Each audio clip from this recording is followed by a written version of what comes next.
hometown pride. It's Real Country 96.9 WKLO, your home for local sports.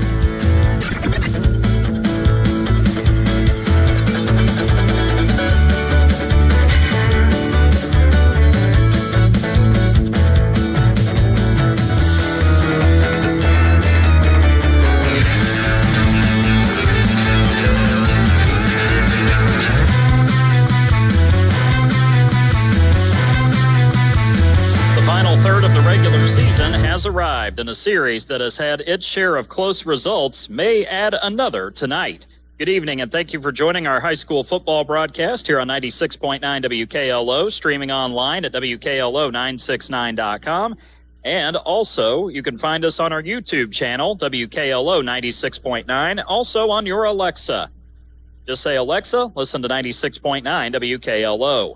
We also welcome you to our Davis Crush Stone pregame show alongside our statistician and analyst, Greg Deaton. I'm David Deaton with the play-by-play story. Come on in for this gathering of family, friends, and fans, and sit back and relax as the sounds emanate through the device in which you're listening tonight. Tonight, the Silver Creek Dragons, 2-4 overall, 0-3 in the Mid-Southern Conference, have left Clark County to face the North Harrison Cougars, who enter tonight with a 2-4 overall record, 1-4 in the Mid-Southern Conference here at Cougar Field on homecoming night on the campus of North Harrison High School here in the town of Ramsey. The Dragons are off to their slowest start since their second full season of football back in 2012 when they started that campaign with a 1-5 record. They are coming off a dramatic victory at home last week, hanging on to beat New Albany 23-22 after scoring a touchdown with about a minute and a half left in the contest, a game where New Albany was kind of in front at least for a good portion of the night, but the Dragons were able to rally to pick up their second win of the season in what has been a rather long season, especially by Silver Creek football standards in recent years. The Dragons started the season with a home loss to Charlestown, a game that really surprised everybody with the way the Pirates played, but now nobody's surprised with Charlestown being 5-1 on the season. Everybody knows the Pirates are for real this year under head coach Aaron Daniel. The Dragons then took a loss at Salem, a big surprise there, 27-20 in week 2. And then in week 3, the Dragons went to Floyd Central, and they found out the hard way how good the Highlanders can be in a 58-14 drubbing. But Silver Creek was able to turn the tables the next week when they came home. They beat Eastern Pekin, a young and struggling Eastern team under a new head coach in Jordan Williams, who, by the way, was an assistant as part of the middle school program there at Silver Creek. The Dragons beat Eastern 42-0. Then the result was flipped on Silver Creek in week 5 when they went to Scottsburg and lost 42-0 before the win over New Albany last week. It's all conference games from here on out in the regular season for the Dragons. They will be playing in Class 4A Sectional 23. They could get a rematch with Charlestown in sectional play, or they could end up meeting a team like a Martinsville or even a Bedford North Lawrence, depending on how the draw goes. So far, the Dragons are 0-3 in conference play, and it is the first time they've started 0-3 in conference play since their first full football season in 2011. They lost all 7 games in league play that season. The Dragons trying to avoid that same fate this year. Going to be tough, though, with North Harrison tonight, Brownstown on the road next week, and then Corydon coming over to Sellersburg to close out the regular season. Quarterback Cameron Black has been the headliner this year, the 6'1", 183-pound senior, now the full-time starter. He has been throwing the ball pretty well throughout the season, and he's got a couple of guys he likes to throw to a lot. That would be 6'3" junior receiver Deontay Gazaway and 6' junior Drake Altman. Those are the two guys who have been getting most of the catches this year. And then in the backfield, Sam Elliott has emerged as the number one back for the Dragons, 5'10", 185, and a sophomore. He has done a better job as the season has gone along. The offensive line, which is young in front of him, has done a better job creating gaps for him to run through as well. The Dragons' defense has not been as good as it has been in years past, allowing 32.7 points per game on average, even with the shutout of Eastern. Silver Creek does have a pretty solid linebacking core. Nick Robertson, 5'10 senior. He'll be the primary guy along with Jackson Terry, 6'2", 210 and a junior. Those will be the key guys on the defensive side tonight for the Dragons in their 3-4 base. For North Harrison, they emphatically ended a 4-game losing streak last Friday, thumping Eastern Pekin on the road 48-6. Senior running back Bryce Fessel ripped off 152 yards against the Musketeer defense. Freshman running back Camden Tencher ran for 42 yards, had a touchdown in that game. Senior quarterback Caden Hain was only 1 of 2 passing for 32 yards. And Dawson Sen also throwing to Dawson Sen last week, 28 rushing yards for Hain in that game as well. And while Hain hasn't thrown a lot of passes, he has been accurate, 16 of 26 for 62% on the season, 226 yards with 1 touchdown toss and 3 interceptions. Hain is also third on the team with 207 rushing yards, averaging 5 yards a carry with 7 rushing TDs on the season. Vessel is knocking on the door of 1,000 yards. He was 124 yards away tonight, 876 yards on the season for Bryce Vessel, 6.5 yards a carry. He also had 6 rushing TDs and 1 receiving touchdown. Cooper Clooney right behind him in rushing yardage with 209 on the season, 4.4 yards per carry. Dawson Sen has been the top receiver at 137 receiving yards on the season, averaging 19.6 yards per haul. Vessel's been the leading tackler on defense, 64 total, 41 solo with 1 interception and 1 fumble caused. Clooney has 52 tackles, 31 solo, and senior defensive tackle Elio Hernandez with 38 tackles, followed by Nicholas Kraft with 35 tackles. The Cougars feeling better coming into this week. They've been playing a little bit better as the season has gone along, despite the 3 close losses and the resounding loss at Brownstown Central. The team looking for the win tonight in their last conference game of 2025 as they celebrate homecoming here in Ramsey. Had the chance to talk to both head coaches before tonight's conference contest. I talked with Silver Creek head coach Dave Pappenhouse about the Young Dragons' growth, the win over New Albany, and his thoughts on the Cougars. Talked with North Harrison head coach Gary Fessel about the much-needed win at Eastern, where the team has grown, and the scouting report on the Dragons. You can hear the interviews starting after this commercial break here from Cougar Field in Ramsey. This is the Davis Crush Stone pregame show. For all of your crushed stone, lime, and aggregate needs, call Davis Crush Stone in DePaul at 812-347-2707. You're listening to North Harrison Cougars football right here on 96.9 WKLO. At First Harrison, the banking butler is more than just a banking app. It's who we are. It's a level of service we've delivered for more than 130 years. First Harrison is here to make it easy for local business owners with real estate loans, construction loans, SBA loans, lines of credit, treasury management, and merchant services. You will get competitive rates and fast local decisions. The banking butler. It's who we are. Keep it easy. Keep it local. First Harrison Bank. Member FDIC, Equal Housing Lender. Hello, I'm Dr. Travis Hare, Chancellor at Ivy Tech Community College in Sellersburg. Over 40% of today's workforce is learning new skills or advancing their careers to keep up with the changing job market. At Ivy Tech, we offer flexible 8-week sessions and over 70 programs tailored to Indiana's growing industries, helping you stay ahead. With 55% of students receiving financial aid, Ivy Tech makes education affordable and accessible. Don't wait. Visit ivytech.edu/Sellersburg and let's start crafting your perfect plan. Remember, you belong here. Our Davis Crush Stone pregame show continues right here on 96.9 WKLO. It is week 7 of the high school football season, and joining us now is Silver Creek head coach Dave Pappenhouse. The Silver Creek Dragons visiting North Harrison for a huge conference matchup, and we'll get into that here in just a few moments. But Coach Pappenhouse, obviously last season when we saw your team, you finished with a 5-6 record. This year coming back with some new faces to the varsity team. So how has that been for those guys who have been adjusting to playing in new roles this year? We have an awfully young team across the board. We're playing roughly 7 sophomores in starting roles, and there was quite a period of adjustment, and it took those guys a little while to get up to speed. Had some injuries and some kind of strange situations where we were without guys for a week or two at a time early on in the season, and I think as things have started to slow down for all those young guys, that they're really starting to come around and adjust nicely. Well, as you look at your team and where they've improved, Coach, where would you say the team has shown the most growth through the first 6 weeks so far? I think the biggest place where we've improved the most is, up front, our offensive line's finally starting to gel. We had to replace 4 offensive linemen, and we only have one person that had significant time in the past, and Lucas Ramirez, our right tackle, is really the only returning starter that we have up front. So, we had musical chairs up front for several weeks, and, we've kind of finally settled in on a starting lineup up there where those guys have played about 3-4 weeks with the same five. So, I would say up front is where our biggest jump has come this year. Well, and amidst all these young guys that you have adjusting to the varsity level, you do have some veterans on this team as well. So who have you been looking to for your leadership on this team, Coach? Our quarterback, Cam Black, has been a fantastic leader for us.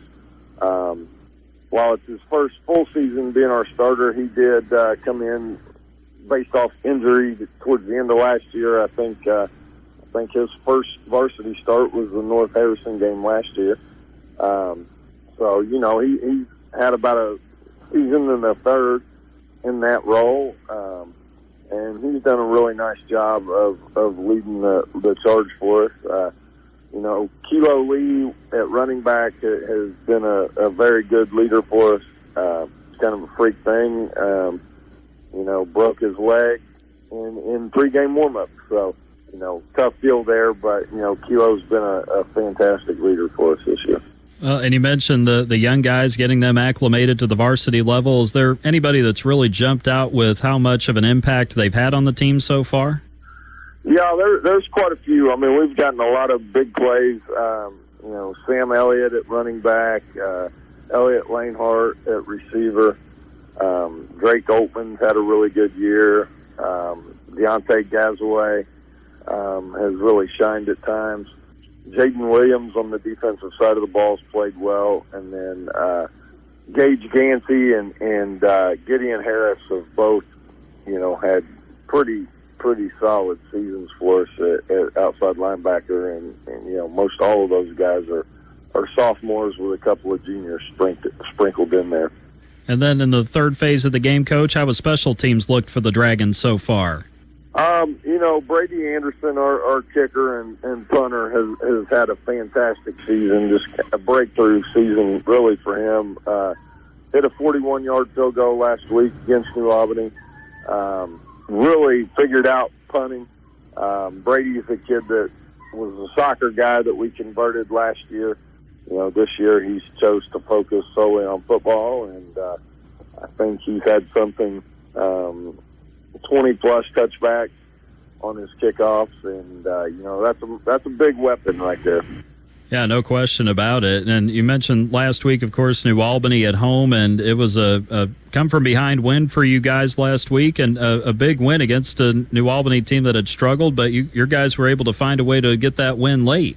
Yeah, I was really proud of the team last week. We, New Albany came out and had a really good game plan. They broke about every tendency they had thus far this year, and they came out of the gate hot, and it took us a little bit to make some adjustments, and I'm really proud of the kids for keeping their composure, and we got down a little bit early and just battled back and overcame some adversity throughout. The kids stayed together and pulled it out at the end. Well, this week, of course, back into conference play with North Harrison on the road, and obviously Gary Fessel now takes over as head coach, but it looks like very much the same North Harrison team we've seen in years past. So what stands out to you about what you've seen from the Cougars so far, Coach? Well, you're right. It looks like, Coach Fessel is, still doing the same things that Coach Williamson did, and, big up front. Just a big, tough football team. Fessel at running back is a heck of a high school football player. He's been really fun to watch throughout his career. You know what you're getting when you play North Harrison, and that hasn't changed a bit. And, I expect a really good game from North Harrison tonight. Well, and as far as the Dragons go coming into Week 7, you mentioned a couple of injuries here and there throughout the year, but is the team largely ready to go for this matchup with the Cougars? I believe so. It's a fun, challenging week when you play North Harrison. You know, you don't see that type of offense very often, and you know, that physicality that they play with is something that, you know, is a challenge. And we've talked to the kids all week that, you know, we have to match the physicality up front, and you have to tackle well, and you know where they're going to be, you know what's coming. You know, it's just, are you going to rise to that level of physicality and make the plays that you need to make to win the game? Coach Pappenhouse, as always, thank you so much for taking the time for the talk. You and the Dragons have a good game on the road at North Harrison.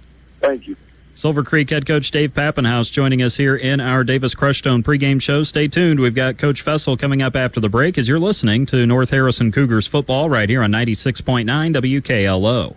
Are you looking for top quality crushed stone in Harrison County? Look no further than Davis Crushed Stone in DePaul. At Davis Crushed Stone, they have been serving southern Indiana for years, providing the highest quality crushed stone for all your construction needs. Their locally sourced stone is perfect for driveways, roads, landscaping, and much more. Plus, the friendly staff can assist you with your order, ensuring you get exactly what you need. They'll even deliver it right to your doorstep, making your project hassle-free. Choose Davis Crushed Stone for your next project. Give them a call at 812-347-2707. Giving parental permission for children to drink might feel like a chance for safe supervision, but the reality is you're increasing the risk of future alcohol abuse and negative consequences. In addition to the potential for misuse down the road, we also know that alcohol use by teenagers has a damaging effect on brain development. If you really want the best for your child, ask yourself, what message are you sending? Paid for by Our Place Drug and Alcohol Education Services. We continue along with our Davis Crushstone pregame show here on 96.9 WKLO. It is week 7 of the high school football season. North Harrison back at home for homecoming night, hosting a conference opponent, the last of the regular season, in the Silver Creek Dragons. And we'll talk about that and more with head coach Gary Fessel coming up here in just a moment. But Gary, looking back, the last time we saw you guys was at home against Charlestown in week 4, and a game you guys were able to get the lead late, unfortunately, on a 4th down and long. Charlestown able to score a touchdown there late and able to seal the win. But you guys had a little bit of momentum there at the end to try to get a drive going, but still a close effort there, but a lot to learn from in that game against the Pirates. Yeah, absolutely. That's just one of those things that as we continue, we're still learning, and you know, the kids keep fighting to win. So we had ourselves in a position to win, and we just got to learn to seal the deal. Well, and then the next week, you guys, of course, had a mammoth test on the road, having to go to Brownstown to play the team that's certainly looked like the best team in the Mid-Southern Conference this year. And obviously, the Braves have been efficient in everything they've done. So what stood out to you about the way your team competed at Brownstown? You know, we opened up with they scored right out of the gate, and then we opened up with a good drive and went down and scored, and we executed well, and you know, things started, they got the onside. They executed their game plan very well. I know they wanted to try to score quick because he knows we want to keep the ball and work the time of possession and keep it out of their hands because they're very efficiently offensively, and you know, they executed very well. And as you're aware, of course, it's always never going to be an easy test when you go to Browns, but obviously your guys did a lot of good things in that game, even though it was a lopsided score at the end of the night. Yeah, absolutely. Yeah, you know, our kids, they know we just got to a point where we got deflated, and you know, once that happens, it's hard to bounce back, you know. But they kept playing in the second half after we got to talk a little bit. Got some things figured out, and our kids, you know, they're working hard, and they're continuing to work hard and improve every day. So can't say enough about them. Proud of them, and that's what you know, makes it fun to go to practice every day. No doubt. Well, last week you guys got to go on the road again, got to go to Eastern Pekin to take on the Musketeers, and this has been a conference game in the past. Of course, it's not anymore, but you guys certainly were on a mission trying to snap a 4-game losing streak, and Eastern tried an onside kick there at the beginning, but you guys were able to get it, and then 2 plays later, Bryce gets into the end zone. It seemed like that play and that drive kind of set the tone for the rest of the night for you guys. Yeah, absolutely. And, that's what we always talk about. Come out ready to go, walked in, and we executed well offensively all night. And some guys are starting to figure some things out and how we want things done, and they're starting to get the job done. Well, you guys got your defense going early as well, held Eastern to a 3-and-out, forced them to punt, but you guys are able to get the block on the punt and recover at the Eastern 13, and then Caden able to get in with the keeper there. And so just about 2 minutes in, you guys are already up 2 touchdowns on the Musketeers, and you've done it in all 3 phases of the game, too. Yeah, that's what I kept on telling them. We need to set the tone early and play our football game the way that I know they can. So, and they came out and they responded, and they did what we wanted. Yeah, and obviously you play guys that haven't been able to get out there on the varsity field or getting under the Friday night lights, but it's great to see those guys get a chance to get out there.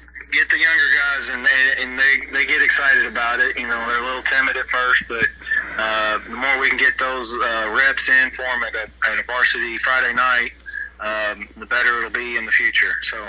Yeah, no doubt. Well, here you are now, the last third of the regular season. Won't be long now. We'll be finding out what the sectional draw looks like. And you kind of mentioned guys trying to figure out their roles earlier. So what is that looking like now as you guys are getting down to the home stretch here? We're starting to get some things. We've got it figured out, and I'm liking how we're looking offensively, defensively. It's just looking sharper at practice. Liking how we're getting it. Well, and I know we've talked about this in the past, too. You get to a point where you want guys to just go out there and react and play natural and not have to think as much, and it seems like that's starting to happen more now. Absolutely. That's where the game reps are finally coming into play. They're starting to play at real game speed and not thinking as much. So it's becoming reactive as opposed to just thinking so much. Well, now this week you have your last conference game of the regular season with Silver Creek. It's homecoming night for you guys on your home field as well. So in looking at this Silver Creek team coming in, Gary, what stands out to you about what the Dragons have done this year? They have a good passing game, and they've started to establish a little bit of a run game here in the last couple of weeks. So, that's what it looks like. And they have some speed on the outside always. So there'll be a hard-nosed game. Full 48 minutes. That's what I keep telling our kids. And so that's what it's looking like.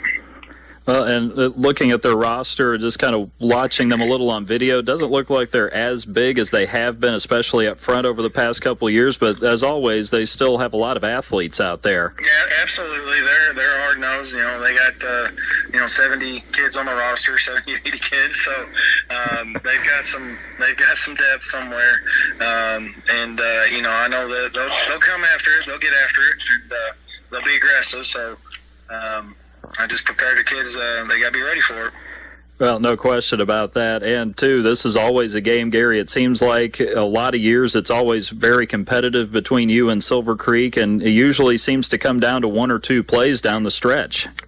Yep. And, that's what kept talking about. No mental errors, no mental mistakes, and keep on playing every down. Every down counts. Every play counts. Those no big momentum shifts, and unless they're in our favor. No doubt. And as far as the team goes coming into Week 7, everybody available, ready to go for homecoming night? Yeah.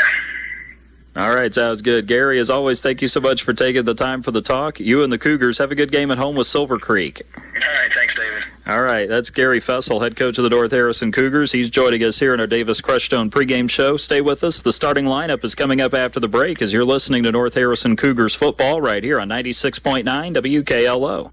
Looking for great food at a great price? Come to Rita's Taco Shop on Edsel Lane in Corden. From loaded tacos and burritos to bowls and street favorites, Rita's has the flavor you crave and the value you love. Dine in or carry out. They're fast, fresh, and always delicious. Don't forget to pair your meal with the refreshing drinks and signature margaritas. With so many options, there's something for everyone. And gift cards make it easy to share the flavor. At Rita's, they're proud to support our local athletes on the court, the field, and in our community. Rita's Taco Shop in Corden, where community and flavor come together. Homecoming night here in Ramsey on the campus of North Harrison High School. Silver Creek and North Harrison tangling in Mid-Southern Conference action tonight. Let's get you the starting lineups as we get ready to wrap up our Davis Crushstone pregame show for the evening. For Silver Creek on offense at left tackle, Caden Osborne, 6'3", 225 and a junior. The left guard, Alex Haynes, 6 foot, 245 and a senior. The center tonight is Brady Miller, 6 foot, 240 and a sophomore.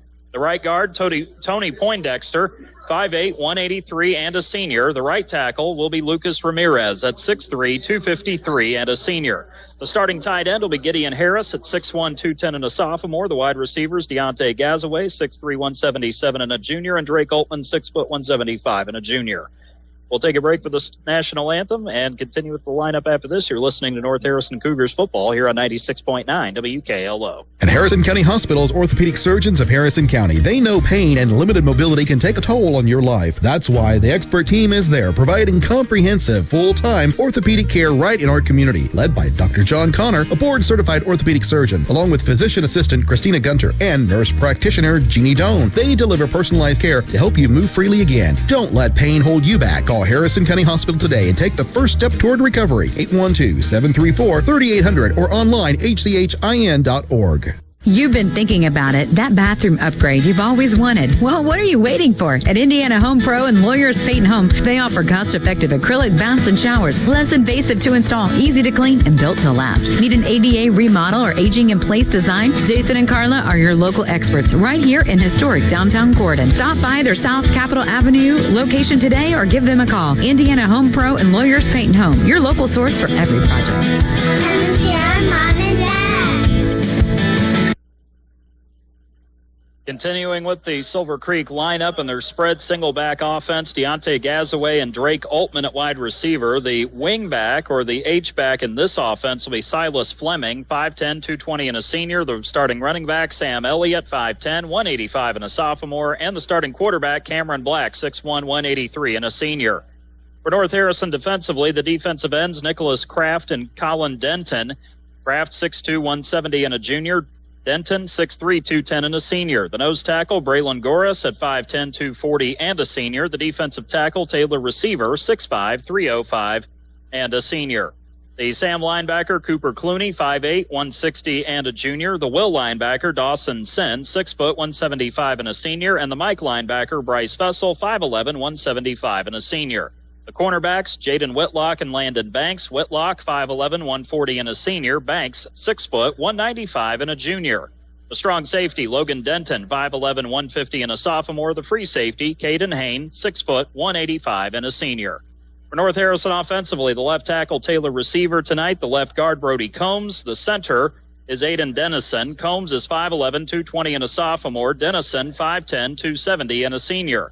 The right guard, Mason Harris, 6'1", 270 and a junior, and Rylan Shank starting at right tackle, 6'2", 200 and a senior.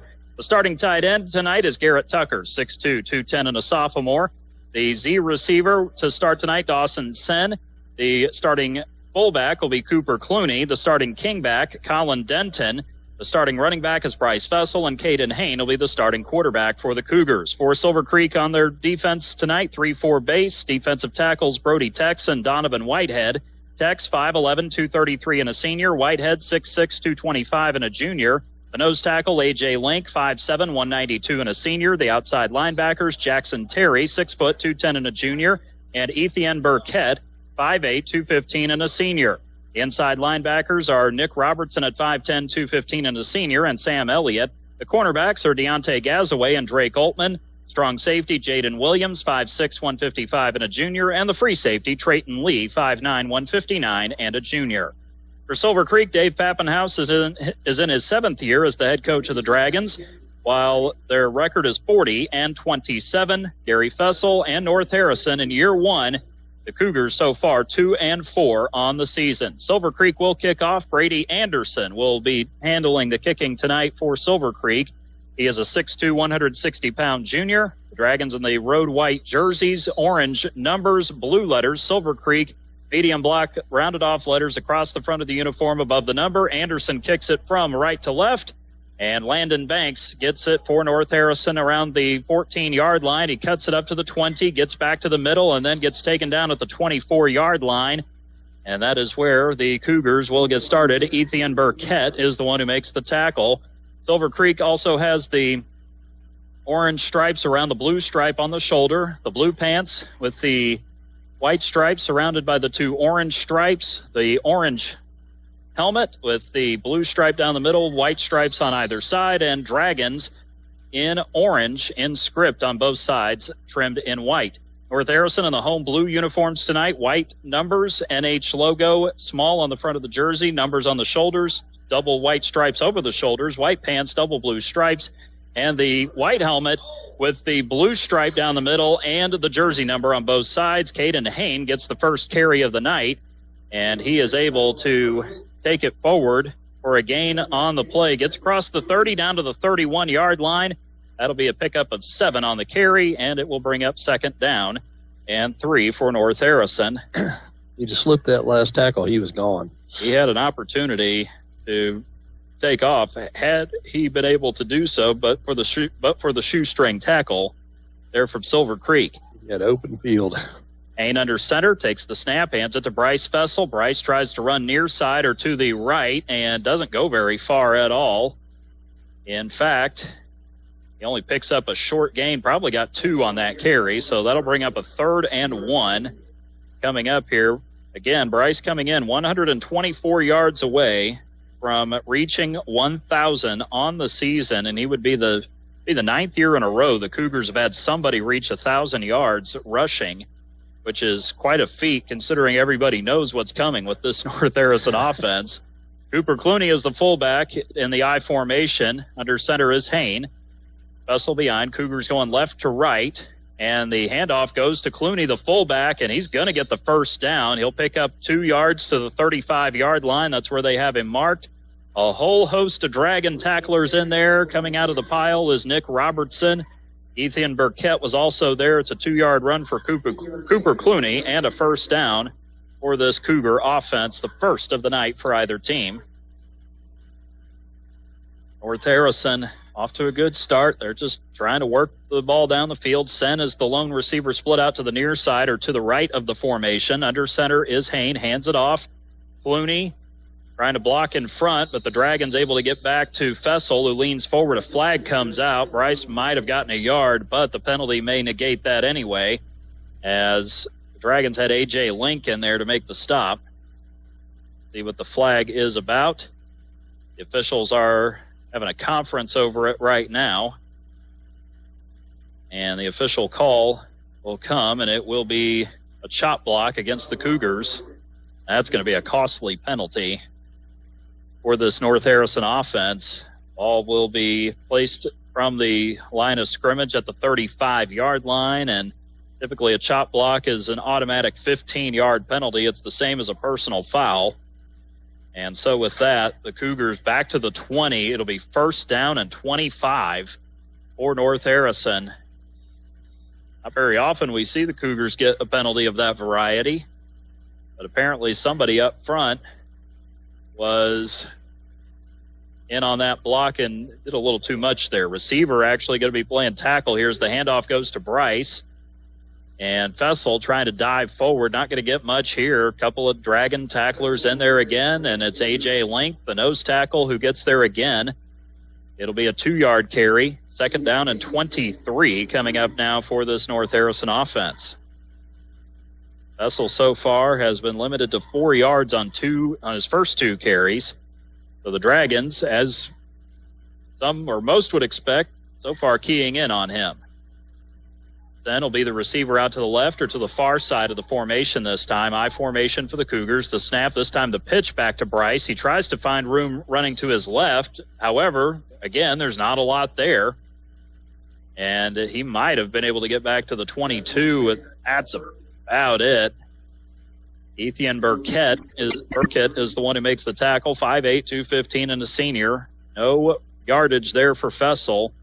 And it'll be 3rd and 23 officially for this North Harrison offense. Back at their own 22-yard line. Ball resting on the far hash.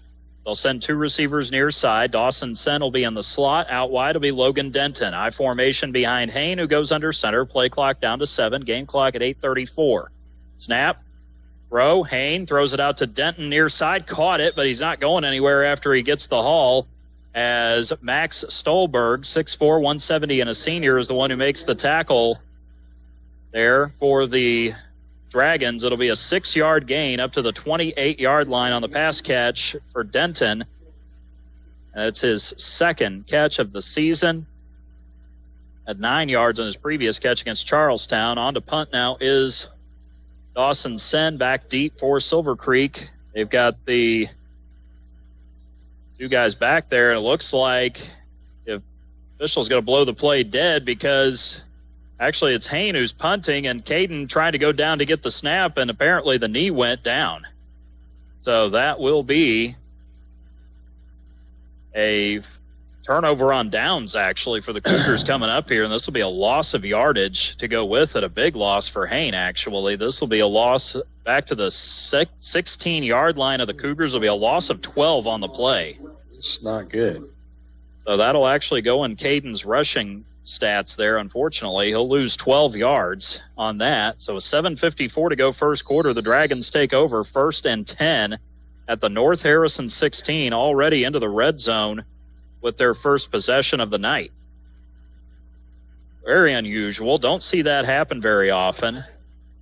And the knee just hit the ground enough. He was trying to go down to get the snap there as the Dragons come out in a split back look, and the shotgun is the quarterback. Cameron Black takes the snap, hands it off to Sam Elliott, tries to find some room in the middle.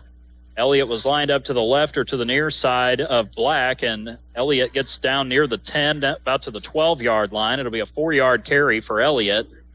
5'10", 185, and a sophomore. Elliott is the feature back in this offense. It'll be 2nd down and 6 coming up here for the Silver Creek offense. Gifted with great field position on their first drive of the night. 2 receivers split out to the far side or to the right. Cooper Abel is in the slot. Out wide of him appears to be Elliott Lanehart, but we'll have to try to confirm that. Here's Black getting the snap, pitches it back, and the running back going to get down near the goal line. He's going to be close to the end zone. I think it might have been Jaden Williams with the carry there.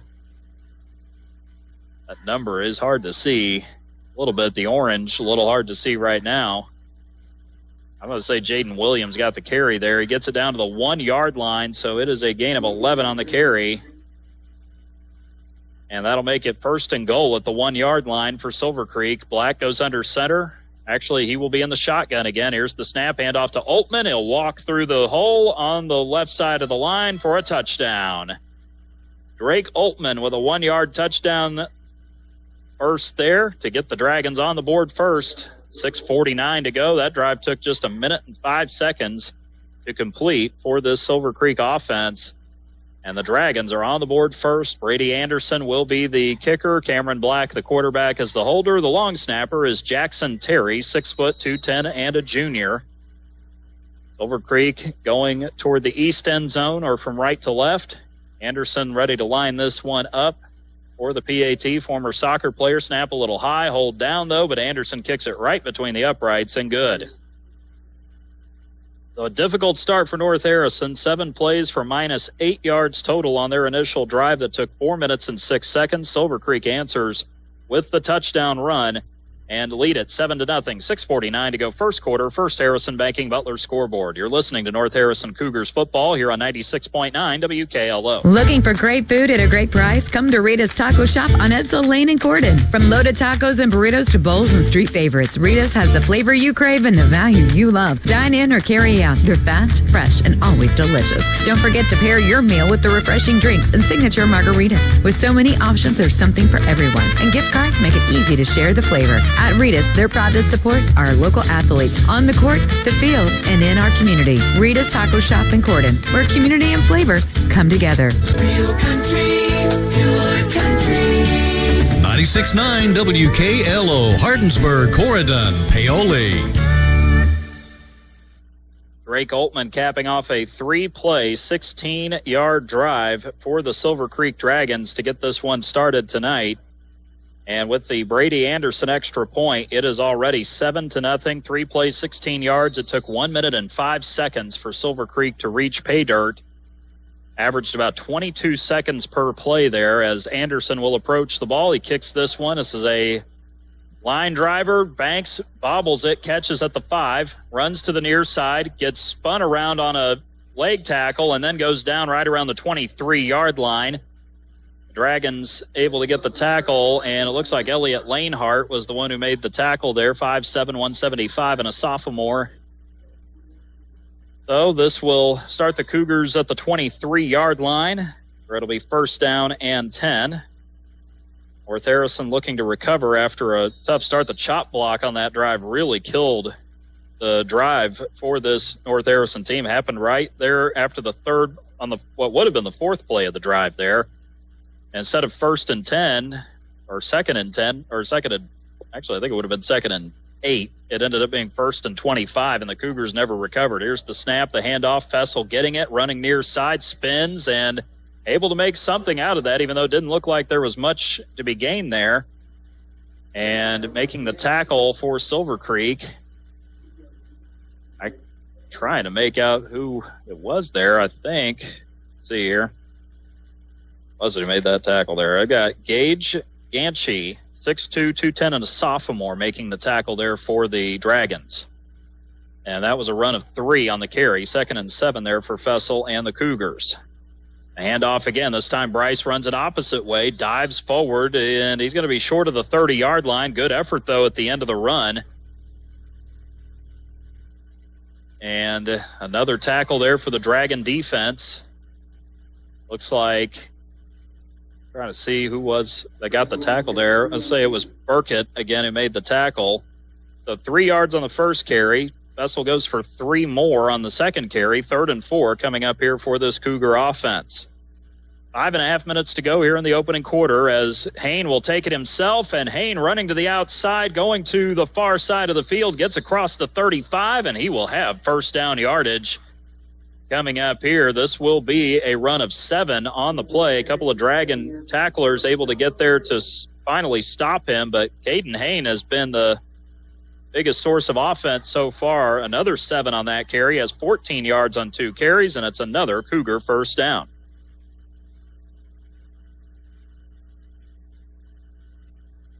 Caden Hain has been having his way. The problem is that he's the only one who's been having his way so far in the run game. Here's the snap, handoff out of the eye. There's Fessel finally busting it near side. He's up to the 50, trying to juke his way forward. He slides down at the 46, but it's still going to be a really nice carry there for Bryce. It'll be an 18-yard run into Silver Creek territory. And finally, for the first time tonight, Bryce Fessel finds some open field and a first down coming up here. I don't know who the tackler was there for Silver Creek, as that number does not exist on the roster that we have. So we're kind of got a mystery wrapped in an enigma right now as far as one of the players out there. 4.5 minutes to go first quarter. 7-0 Silver Creek, I formation. Under center goes Hain, goes with the quarterback run right up the middle, powers his way across the 40. Finally wrapped up with a whole bunch of white uniforms there at the 38-yard line. And a bunch of guys were there for the tackle. I mean, a bunch of guys there. So that'll be down to the 38th. It's an 8-yard run, 2nd and 2 coming up here for North Harrison. Got the first down, the last run, and then this happens. Back to the King package, single back. Here comes Fessel running near side. Got the first down as he dives across the 35 up to the 34. Again, the mystery player makes the tackle for Silver Creek there. Gage Ganchi was also in on the stop for the Dragons.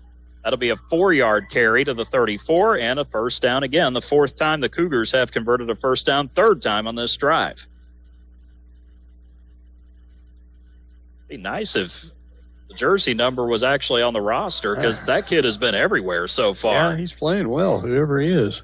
Here's the snap, hand off to Fessel up the middle, tries to cut it back to his right, breaks a tackle. He's out in open space into the red zone, down to the 20. The 10 gets popped as he gets down to the 10-yard line.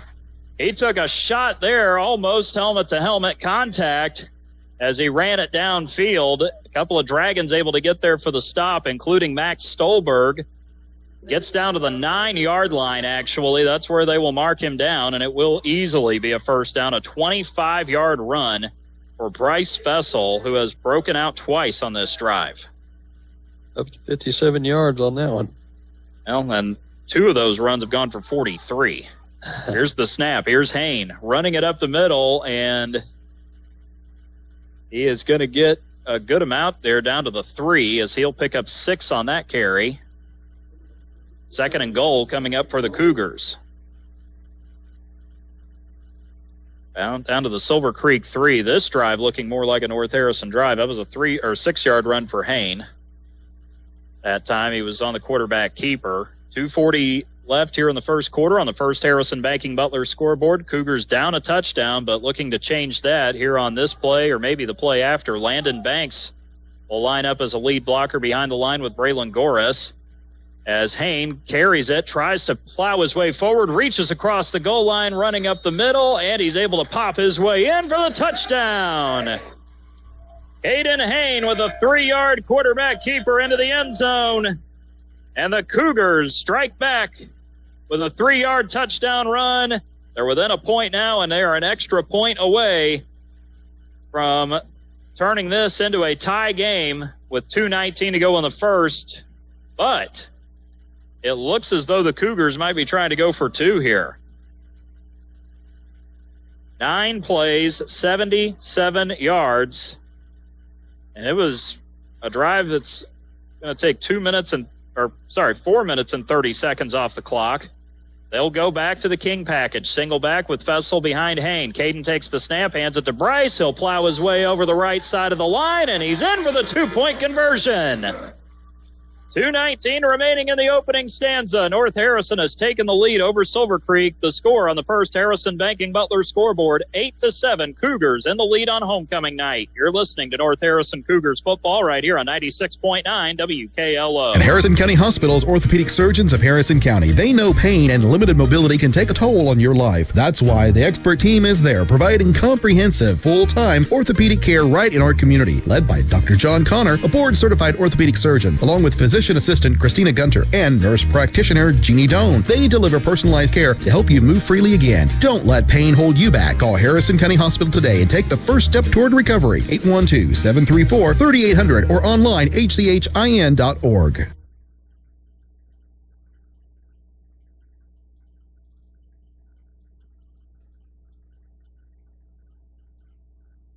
$2:19 to go first quarter of play, 7-0 in favor of North Harrison. It was a Caden Hain, Bryce Fessel drive right there, with Fessel getting 5 of the carries and Hain getting 4 of the carries. 9 plays, 77 yards. Hain ends up gaining 15 plus 9. He gets 24 yards on that carry, so he lost 12 on the botched snap, the low snap on the punt, so he's up to 19 rushing yards now on the night. With that, running for 7, 8, 6, and 3. Fessel making up for lost time. 2 carries went for 43 yards on that drive, and the other 3 carries went for 10. So Bryce able to make up some ground there, gets up to, I believe, 53 total yards on the night. Fessel kicks it off. It's a short kick. It hops at the 40. It's picked up, and Max Stolberg is able to get it up to the 47-yard line. And it'll be a 7-yard return. Great field position. Dawson Sin not kicking tonight for North Harrison. So they're having to turn to alternative ways of getting the ball booted. But the Dragons are going to get great field position at their own 47-yard line. First down and 10 coming up here. 2:15 left in the opening quarter on the First Harrison Banking Butler scoreboard. Caden Hain capping off the drive with the 3-yard run to the end zone, or the 3-yard plow to the end zone, really, into the midst of that Silver Creek defense. And the shotgun is Cameron Black. Takes the pitch, tosses it out wide, and I got to believe that is Jaden Williams who is getting those carries out there. We'll say it's him until otherwise proven. Gets to the 46 of North Harrison. It'll be a 7-yard carry for Williams. And it will be 2nd down and 3 coming up at the North Harrison 46-yard line. Just under 2 minutes to go here in the opening quarter. North Harrison trying to get a stop here up 8-7, 2 receivers out to the near side. Clock has frozen for the time being, and here is the handoff up the middle. Not a lot of yardage there for the Dragons. And trying to see who the ball carrier was. Drake Oltman gets it across the 45 to the 44, 2 yards on that pop. Third down and a yard coming up here for this Dragon offense. And at 35 and counting, 8-7 North Harrison on the first Harrison Banking Butler scoreboard. Shotgun for Cameron Black. 2 backs, 1 on either side. The pitch ends up hitting the ground. Oltman behind the line of scrimmage somehow gets away, though, and is able to get up to the 42-yard line. And that should be enough for a first down. Cooper Clooney gets there to make the tackle for the Cougars. Oltman was dead in the water. The pitch actually ended up landing right in front of Oltman in the backfield. He would have lost about 3 yards had the Cougars been able to corral him, but instead he turns it into a positive and a first down at the 42 on the near hash mark. 2 yards there for Oltman, even though it seemed like it was a longer run than that. Down to the final minute of the first quarter. 3 receivers out to the near side or to the left of the formation. Black dropping back, pressure not really there. Throws it to Oltman, throws it a touch high though, but Oltman could have caught that. Instead it hits the ground incomplete. 53.6 seconds to go in the first quarter. The first pass attempt for either team tonight ends up being unsuccessful, bringing up now 2nd and 10 for the Dragons at the North Harrison 42. Ball is resting there on the near hash mark. That would be, from Silver Creek's point of view, the left side of the field. Out wide for the Dragons will be Cooper Abel, 6'2", 188, and a senior. 2 receivers in the slot. Looks like Oltman is there with Williams. Here's a slant pattern going to the far side of the field. It's caught. Deontay Gazaway gets the catch up to the 30-yard line of the Cougars. It'll be a 11-yard completion to the 31-yard line as Gazaway gets the catch from Cameron Black, and that'll bring up another first down for the Dragons. 2 already on the drive. Final 35 seconds of the quarter. Silver Creek has to run one more play at least as Black goes into the shotgun. 1 back next to him to his left. Black takes the snap. It'll be a design quarterback run up the middle. He pounds his way across the 25, and he's going to get to about the 23-yard line thereabouts. Bunch of Cougars in on the stop there. Taylor receiver comes out from the bottom of the pile. He was crowned homecoming king earlier tonight. Nicholas Kraft also there as well. And ball gets up to the 23, a 7-yard run that time, or 8-yard run, I should say, for Black. Final seconds tick off of the first quarter, and that'll do it for the end of the first. 2nd down and 2 for the Dragons coming up as we head into the second quarter. 8-7 North Harrison leading on the first Harrison Banking Butler scoreboard. You're listening to North Harrison Cougars football right here on 96.9 WKLO. You've been dreaming of that perfect outdoor space, a place to relax, entertain, and enjoy the seasons. Isn't it time to make it happen? At Indiana Home Pro and Lawyers Paint and Home, they create stunning decks, patios, covered porches, and pergolas designed to fit your lifestyle and your budget. Jason and Carla bring professional, personalized service to homes across Southern Indiana with results you'll love for years to come. Stop by their location on South Capitol Avenue or give them a call today. Indiana Home Pro and Lawyers Paint and Home, your local source for every project. Come and see our mom and dad. Looking for great food at a great price? Come to Rita's Taco Shop on Edsel Lane and Corden. From loaded tacos and burritos to bowls and street favorites, Rita's has the flavor you crave and the value you love. Dine in or carry out. They're fast, fresh, and always delicious. Don't forget to pair your meal with the refreshing drinks and signature margaritas. With so many options, there's something for everyone. And gift cards make it easy to share the flavor. At Rita's, they're proud to support our local athletes on the court, the field, and in our community. Rita's Taco Shop in Corden, where community and flavor come together. Silver Creek starting the second quarter, going from left to right as they have gone to the backup quarterback, Zayden Robb. He'll take the snap this time, hand it off, and there's no place to run for the running back. You got to see who it was.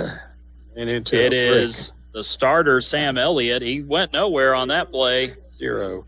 Ends up getting back to the line of scrimmage. It'll be 3rd down coming up here for the Dragons at the North Harrison 23-yard line. 3rd and 2 coming up here with the second quarter just getting started here at Cougar Field on homecoming night, along with our statistician and analyst, Greg Deaton. I'm David Deaton with the play-by-play. Glad to have you with us tonight, listening on 96.9 WKLO, online, WKLO969.com, also on our YouTube channel.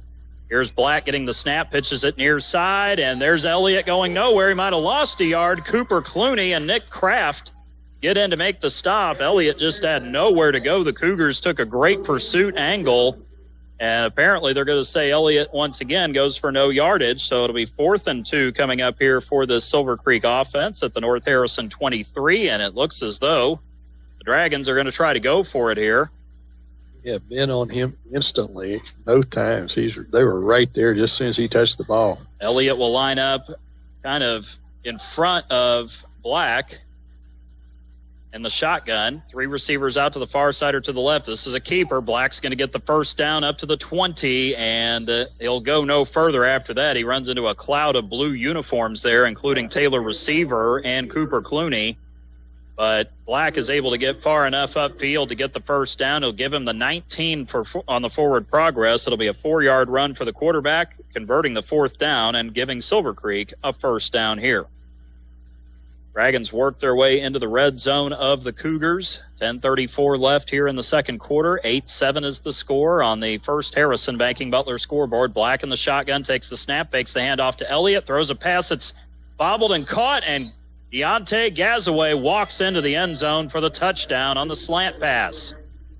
Gazaway with a 19-yard catch goes to the end zone. He bobbled the ball when he first hit his hands, and then he was able to haul it in, and Cougars really didn't have an answer there as he walks in for the score. Silver Creek back in front, second lead change of the night, 10:27 to go second quarter. On to kick the extra point is Brady Anderson. The holder is the quarterback Cameron Black. The long snapper is Jackson Terry. Snap is good this time. Hold is down. Kick is upright between the uprights and good for the former soccer player. Deontay Gazaway catches a slant pass for a 19-yard touchdown, and Silver Creek has taken the lead yet again, 14-8.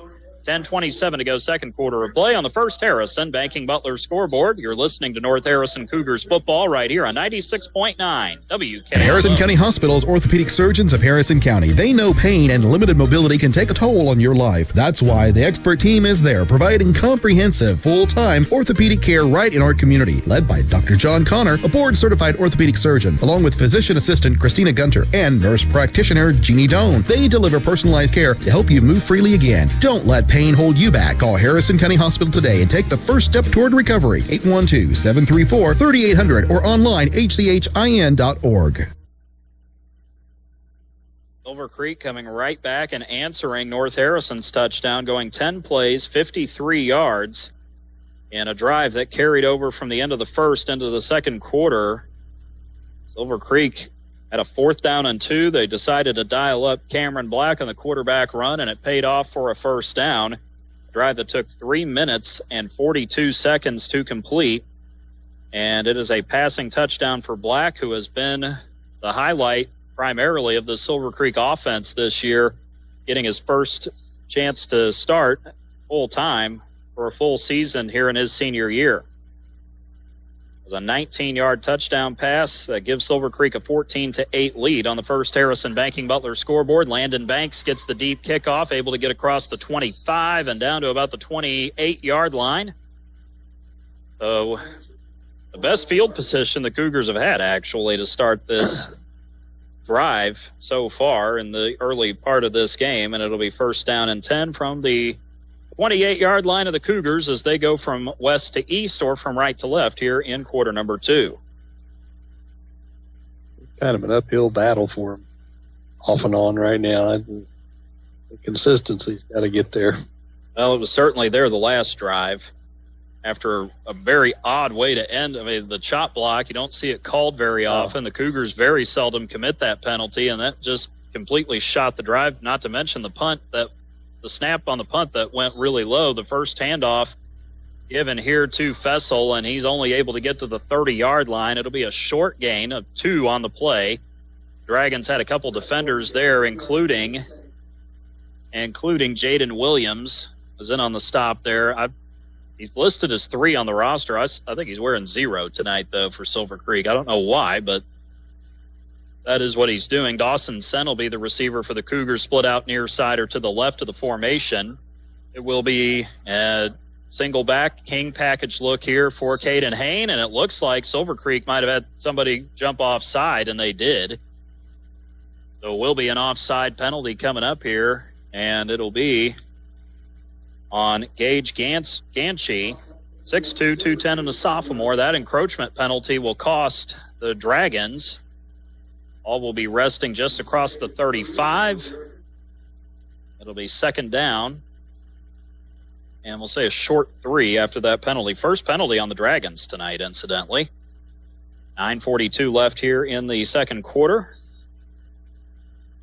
North Harrison taking over and looking to try to get something going here on this drive. 2 yards on that first play, and here is a run up the middle for the Cougars, and it'll be a first down run. How much and who? I think it's going to be Vessel. Comes out of the bottom of the pile. A few Dragons there to make the stop there up to the 40-yard line, a 5-yard carry, and that'll be a first down for North Harrison. 6 first downs now for the Cougars. 9-11 and counting second quarter of play. 14-8 Silver Creek on the First Harrison Banking Butler scoreboard. Ball right in the middle of the field at the 40-yard line of the Cougars, 60 yards away from Bay Dirt. Hain on the quarterback, keep up the middle, barrels his way across the 45, gets tackled from behind. And making the stop for the Dragons was Alex Haynes, 6 foot, 245, and a senior. Haynes is the starting left guard. He'll get 7 on that carry up to the 47-yard line, Will Caden Hain. And ever since he lost 12 on the punt, he's gotten it all back and then some after that. Had a really good second drive. And now that quarterback run has been the best play the Cougars have had. Hain gets the snap on the drop back, throws it to Sen on the near side, throws it just a little bit out in front of Dawson, incomplete. And ball intended for Sen right around the 27-yard line. So that pass, the first attempt of the night for the Cougars, falls harmlessly to the ground, and that will bring up now a 3rd and 3 coming up here. Cougars trying to take a shot down the field. Silver Creek had really good coverage on that. Well, you only have one receiver split out, and that's the only thing for the Cougars. If that play does work, then looks great, but it is tough when it doesn't work as well as you'd like it to. Doris will be the king back in the backfield. Here's the handoff. Here's Fessel, leans forward, and he should be at the marker for the first down right at midfield. Bryce a little slow to get up, but he will be able to get up nevertheless. A 3-yard carry, first down on the near hash mark for North Harrison. Bryce Fessel able to get that hard-earned 3 yards against the Dragon defense. Had a bunch of guys there to make the stop. North Harrison eating the clock up. Coming down to 8 minutes to go second quarter. They've had the football for about 2.5 minutes of game time on this drive. Play clock down to 12 as the Cougars line up in the I formation. Hain under center, takes the snap. He'll hand it. Fessel bounces near side, able to break one tackle, cannot break the second or the third tackle. Jackson Terry is able to get there to help finish him off on that play. And also in on the tackle was Gavin Gator as well, who is 5'8", 155, and a senior. 4 yards for Fessel running near side or to his left, and that'll be 2nd and 6 coming up here for North Harrison. Just taking their time right now, and this first half moving pretty quick because of that, as it usually does when the Cougars dictate terms. Hain dropping back, fakes the handoff, tries to lob it out, and almost intercepted. He was trying to find Cooper Clooney out to the near side, and almost had an interception there. Jaden Williams had it in his hands, and Clooney had to play linebacker for a moment, knock it away from him to force the incomplete pass, so it'll be 3rd and 6. And for the Cougars after that play, they'll take that any day. That should have been intercepted, but Clooney put a licking on him there. Here's the snap, handoff to Fessel, trying to power his way forward. Bryce going to be short of the first down, but not from a lack of effort. He's able to punish his way up near the 41-yard line. A host of Dragon defenders there as Lucas Ramirez looks like he might have been the one who initiated the stop. 6'3", 253, and a senior. That'll be 4 yards to the 42-yard line 4th down and 2 in Dragon territory coming up here for Fessel and the Cougars.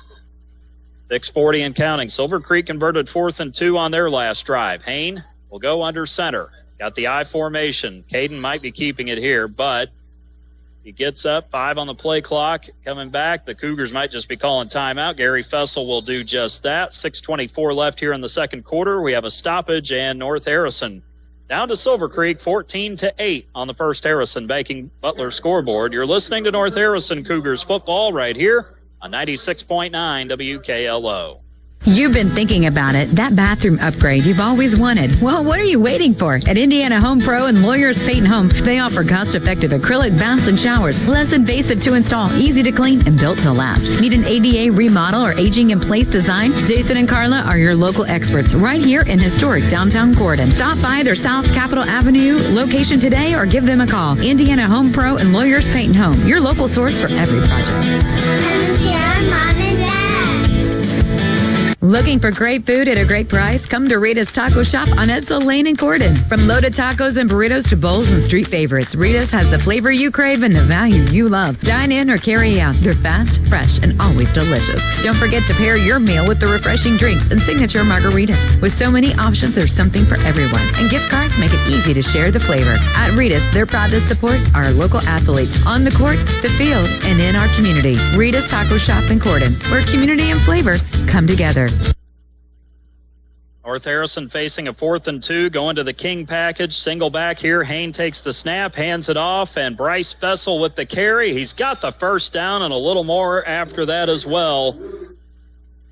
As it looks like, I'm trying to see who made the tackle there. It was Gator who made the tackle. 4 yards on that carry for Bryce, and it will be a first down on 4th and 2 for this North Harrison offense. Cougars decide to take a roll of the dice, and it paid off. Here's the snap, hand off to the up back, or the fullback in this case, being Cooper Clooney this time, and he will be able to advance to the 35-yard line, running down the middle of the field.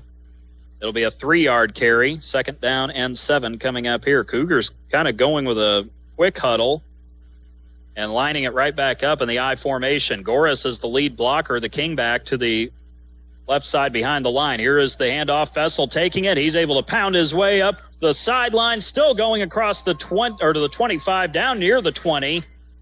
A bunch of Dragons get there to make the stop, but the damage had already been done. Gideon Harris gets him out of bounds, 6'1", 210, and a sophomore, to the 21-yard line. That is a 14-yard run and another North Harrison first down. Bryce has had a few big runs, especially on the last 2 drives. He's run for 18, 25, and 14 after a sluggish start. 5:34 left. Clock stopped because Fessel was driven out of bounds. Hain gets the direct snap under center, dives across the 20 into the red zone to the 17-yard line, and tackled from behind. Trying to see what the number is. I don't have these guys. Elijah White, I think, was the one who made the tackle. 5'11", 178, and a junior. That's a run to the 18-yard line. It'll be a 3-yard carry for Caden, and 2nd down and 7 coming up here. Coming down to 5 minutes to go, second quarter. Single back now is, actually it's I formation. Banks dotting the I this time. Hain under center, takes the snap, hands it to Landon. He's able to plow his way ahead, but he gets taken down at the 13-yard line as Ethan Burkett makes the tackle. 5'8", 215, and a senior. Like to see Banks get some carries, and he is getting that there, so he gets up to the 14-yard line. It'll be a area 4 on that play. And now Hain, and we got a flag flying out as Caden tried to run it right up the middle. I don't think the Cougars, that's a legal shift on North Harrison. That's going to cost the Cougar offense a little bit of yardage here. Would have been a first down, but that is no longer the case. They got to the 13, did Banks, so it was a 5-yard carry the last time, but they're going to give all that back because of the penalty. Second of the night on the Cougars with 4:30 to go here in the second quarter. Silver Creek 14, North Harrison 8 on the First Harrison Banking Butler scoreboard. We got clouds hanging around tonight. Ball spotted at the 18-yard line of the Dragons. 3rd down and 7 coming up here for North Harrison. They got to get at least to the Silver Creek 11. Under center will be Hain. Fessel back in there, dotting the I as the running back. Here's the snap, hand off to Bryce, trying to find some room on the right side, has to go middle, and there's not much there because the Dragons swallowed him up. And Elijah White is able to make the tackle again, the leader this time of the pack. A 4-yard run for Bryce, and that will now make it a 4th and 3 coming up here for this North Harrison offense. Again, they got to get at least to the 11 of the Dragons. 3:50 and counting. This is a bigger 4th down than the last one was. Bryce for 16 carries, 97 yards.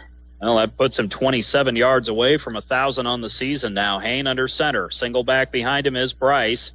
Caden running the clock down. Cougars going to use their second time out of the half.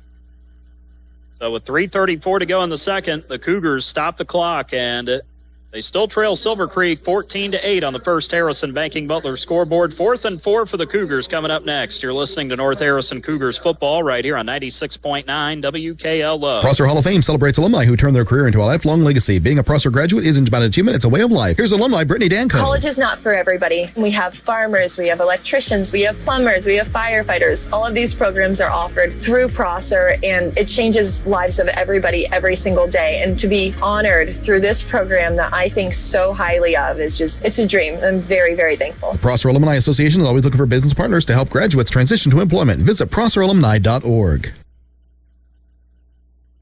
3:34 to go second quarter, and it is North Harrison trailing Silver Creek 14-8, facing a 4th down and 3 at the 14-yard line in Dragon territory. They have to get at least to the 11-yard line in order to convert the first down. On the First Harrison Banking Butler scoreboard, Silver Creek up a touchdown. Cougars line it up. Hain will go under center. I formation behind him. Clooney, the fullback. The running back is Bryce Fessel. Here's the snap. Hand off to Bryce. Plunges his way up the middle. Tries to tear his way forward, and I think he's going to have the first down based on the spot. I think he was able to find his way, navigate to the 10-yard line. He did. That's a 4-yard carry on 4th and 3, and the Cougars convert a massive first down on the 15th play of the drive. North Harrison has had the possession since 10:27 to go in the second quarter. They've had the ball for 7 minutes now, but it's not going to mean anything if they don't get points out of this. 1st and goal at the 10. Under center, Hain takes the snap, hands it to Bryce again. Bryce runs it near side. He got tripped up, and I believe Jackson Terry was the one who got a piece of the top of the shoe there. And that run to the 5. We've got a whistle. Silver Creek wants a timeout. 5-yard run for Bryce Fessel. 3:05 to go, second quarter of play. North Harrison down by 6, but knocking on the door. 14-8 on the First Harrison Banking Butler scoreboard. You're listening to North Harrison Cougars football on 96.9 WKLO. Looking for great food at a great price? Come to Rita's Taco Shop on Edsel Lane in Corden. From loaded tacos and burritos to bowls and street favorites, Rita's has the flavor you crave and the value you love. Dine in or carry out. They're fast, fresh, and always delicious. Don't forget to pair your meal with the refreshing drinks and signature margaritas. With so many options, there's something for everyone. And gift cards make it easy to share the flavor. At Rita's, they're proud to support our local athletes on the court, the field, and in our community. Rita's Taco Shop in Corden, where community and flavor come together. 3:05 to go here in the second quarter of play. Silver Creek leading North Harrison 14-8 on the First Harrison Banking Butler scoreboard here from Cougar Field in Ramsey. Along with our statistician and analyst, Greg Deaton, I'm David Deaton with the play-by-play story. Cougars lined up at the 5-yard line on the near hash mark in Silver Creek territory. The 17th play of this drive coming up. Play clock down to 10.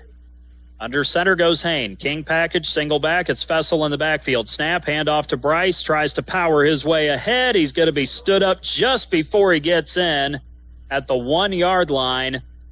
And there were a couple of Dragons there. I think Jackson Terry might be the one who gets credit for the tackle, and another Silver Creek timeout coming up here. We're just going to keep it here for right now because we got it'll be a 4-yard carry, incidentally, for Bryce that time. And it'll be 3rd and goal at the 1-yard line coming up. Got a score update real quick. 2:03 to go, first quarter of play. Floyd Central leading Bedford North Lawrence in a huge Hoosier Hills Conference matchup, 10-7. BNL just got on the board with a touchdown moments ago.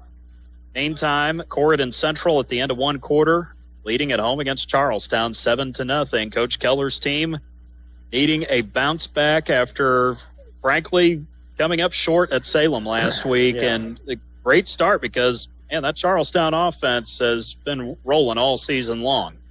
Good to see them coming around this week, getting some yardage back in the game and going. Well, it's a good sign when the team is doing that early on, especially. I mean, last week it couldn't have gone worse defensively for the Panthers. It was rough. The Cougars, meanwhile, knocking on the door here. 3rd and goal at the 1. Hain under center, takes the snap. He'll dive forward, and he's got the touchdown right across the goal line. The horn goes off. Caden Hain in for the second time tonight. This one, a 1-yard dive across the goal line for the touchdown. And for Caden on the season, it is his 9th rushing TD. He has 2 on the evening, and the Cougars, who are missing Dawson Sen in a kicking role tonight, are going to go for the 2-point conversion. 18 plays, 72 yards, and a drive that takes 7 minutes and 38 seconds off of the game clock. Under center will go Hain. Single back formation. Here's the handoff to Bryce. Breaks a tackle, and he'll end up going in for the 2-point conversion, but we do have a penalty flag down. I thought I saw some yellow popping out there. It's going to be a hold on North Harrison. Well, doggone. No wonder it was that easy for Bryce after he broke the tackle. That explains a little bit there, doesn't it? It was open when he got around that corner. He did a great job shedding the tackler there. But, I mean, Silver Creek, there have been times, and it doesn't happen all the time, but there have been times they've missed a few tackles. And not to say that Bryce can't be elusive, but typically he doesn't break tackles quite that easily. No. So you see a little bit of a struggle from the Dragons as far as the tackling goes. So now the Cougars are going to attempt the extra point, or no, they're going to keep the offense out there. Caden Hain will return to the field as he gets the call from the sideline. That holding penalty ends up costing the Cougars their 3rd penalty of the night. North Harrison going to a spread look. 3 receivers to the near side or to the left. In the slot, Garrett Tucker with Dawson Sen out wide. Logan Denton. The one back in the backfield is Bryce Fessel. Hain takes the snap, rolls out near side, throws it, dart, Denton cuts back, tries to get to the goal line. He's in for the 2-point conversion. Logan Denton with a 2-point conversion ended up getting tackled into the end zone, and the Cougars take the lead back. With 2:49 to go until halftime on the First Harrison Banking Butler scoreboard. It is North Harrison 16, Silver Creek 14. You're listening to North Harrison Cougars football right here on 96.9 WKLO. For more than 40 years, Dr. Black's Eye Associates remains locally owned. Whether it's your first pair of glasses, surgery, or emergency care, our doctors have you covered. See life clearly with Dr. Black's Eye Associates. Visit have2020.com. LASIK isn't just about ditching glasses. It's about waking up with clear vision, saving time, saving money, and living life unfiltered. Schedule your LASIK consultation. Call 888-I-CARE or visit have2020.com. Dr. Black's Eye Associates. See life clearly. 2:49 to go in the second quarter of play, and North Harrison is in the lead after getting a holding call on a 2-point conversion run. The Cougars decide to go with the trips empty. 3 receivers out to the near side. A nice pitch from Caden Hain to Logan Denton. Logan able to elude a tackler and then met a tackler at the goal line, but still got in for the 2-point conversion. And so the Cougars getting in with that 2-point conversion have made it 16-14 on the First Harrison Banking Butler scoreboard. And Silver Creek with 2:49 to go. That's probably going to be a lot of field, or maybe a short field. The Cougars send Dawson Sen back out to do the kicking. This kick longer than the last one. It stays inbounds. Ball gets bobbled, and the returner ends up, I think, landing on it right around the 27 or 28-yard line. It was Elliot Lanehart, 5'10", 175, and a sophomore, returning the kick for Silver Creek. So 2:49 to go second quarter, or 2:46 actually. North Harrison defense back out there facing this Silver Creek offense. Third time the Dragons have had the football. They've scored a touchdown in each of their first two drives, and they will have a 1st and 10 from the 28-yard line in their own territory. Their worst starting field position so far. Here's the snap back to Black, launches it down the far sideline. There's Gazaway, caught it in stride, and he is gone. He runs away from the defender, Jaden Whitlock, and, man, that looked easy. Yeah. Touchdown. Too easy. That was just good old-fashioned pitch and catch on the deep. That's just a go route. That's it. Yep. And a go route just means run. I'll throw it to you. Just go run. That's literally all it is. And the 72-yard hookup leads to the third score of the night for a Silver Creek offense that has been humming on all cylinders so far as Gazaway gets in for the second time tonight. Gazaway has been one of the favorite targets. He now has 3 catches on the night for 102 yards. 11, 19, and 72 on his receptions. Black in the shotgun, gets the snap, throws it to the near side. It's incomplete. Cooper Abel, the intended receiver on the slant, the 2-point conversion unsuccessful. So with 2:36 to go, a quick drive that goes one play, 72 yards, and takes just 13 seconds off the clock. Silver Creek back in front, 20-16 on the First Harrison Banking Butler scoreboard. You're listening to North Harrison Cougars football right here on 96.9 WKLO. Are you looking for top quality Crestone in Harrison County? Look no further than Davis Crestone in DePaul. At Davis Crestone, they have been serving Southern Indiana for years, providing the highest quality Crestone for all your construction needs. Their locally sourced stone is perfect for driveways, roads, landscaping, and much more. Plus, the friendly staff can assist you with your order, ensuring you get exactly what you need. They'll even deliver it right to your doorstep, making your project hassle-free. Choose Davis Crestone for your next project. Give them a call at 812-347-2707. Black to Gazaway, 72-yard touchdown pass, complete. Hit him in stride down the sideline, and you feel for Jaden Whitlock because the coverage wasn't horrible, but he got beat by one step off of the route, and that's all it took. And then once Gazaway caught it, it was Cruise City all the way to the end zone. 2-point conversion unsuccessful, though. The Dragons' lead is 4, 20-16, 2:36 to go, second quarter on the First Harrison Banking Butler scoreboard. Brady Anderson will be kicking it off for Silver Creek. Back deep, out to the far side, Dawson Sen in the middle, Landon Banks near side, Camden Tensher, and Tensher is going to get the catch at the 14 on the kick return, gets across the 30, and has a convoy of sorts leading him down to the 33-yard line. A whole bunch of Dragons in on the tackle, and Jaden Williams, we'll say, was the one who wrapped him up. So the Cougars will take over at their own 33 with 2:29 to go here in the first half.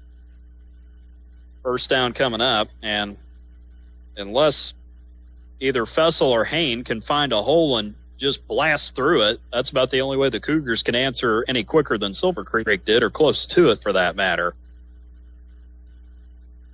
But if you're North Harrison right now, you're basically in 2-minute offense, 67 yards away. And there's still time. We've seen North Harrison do this before.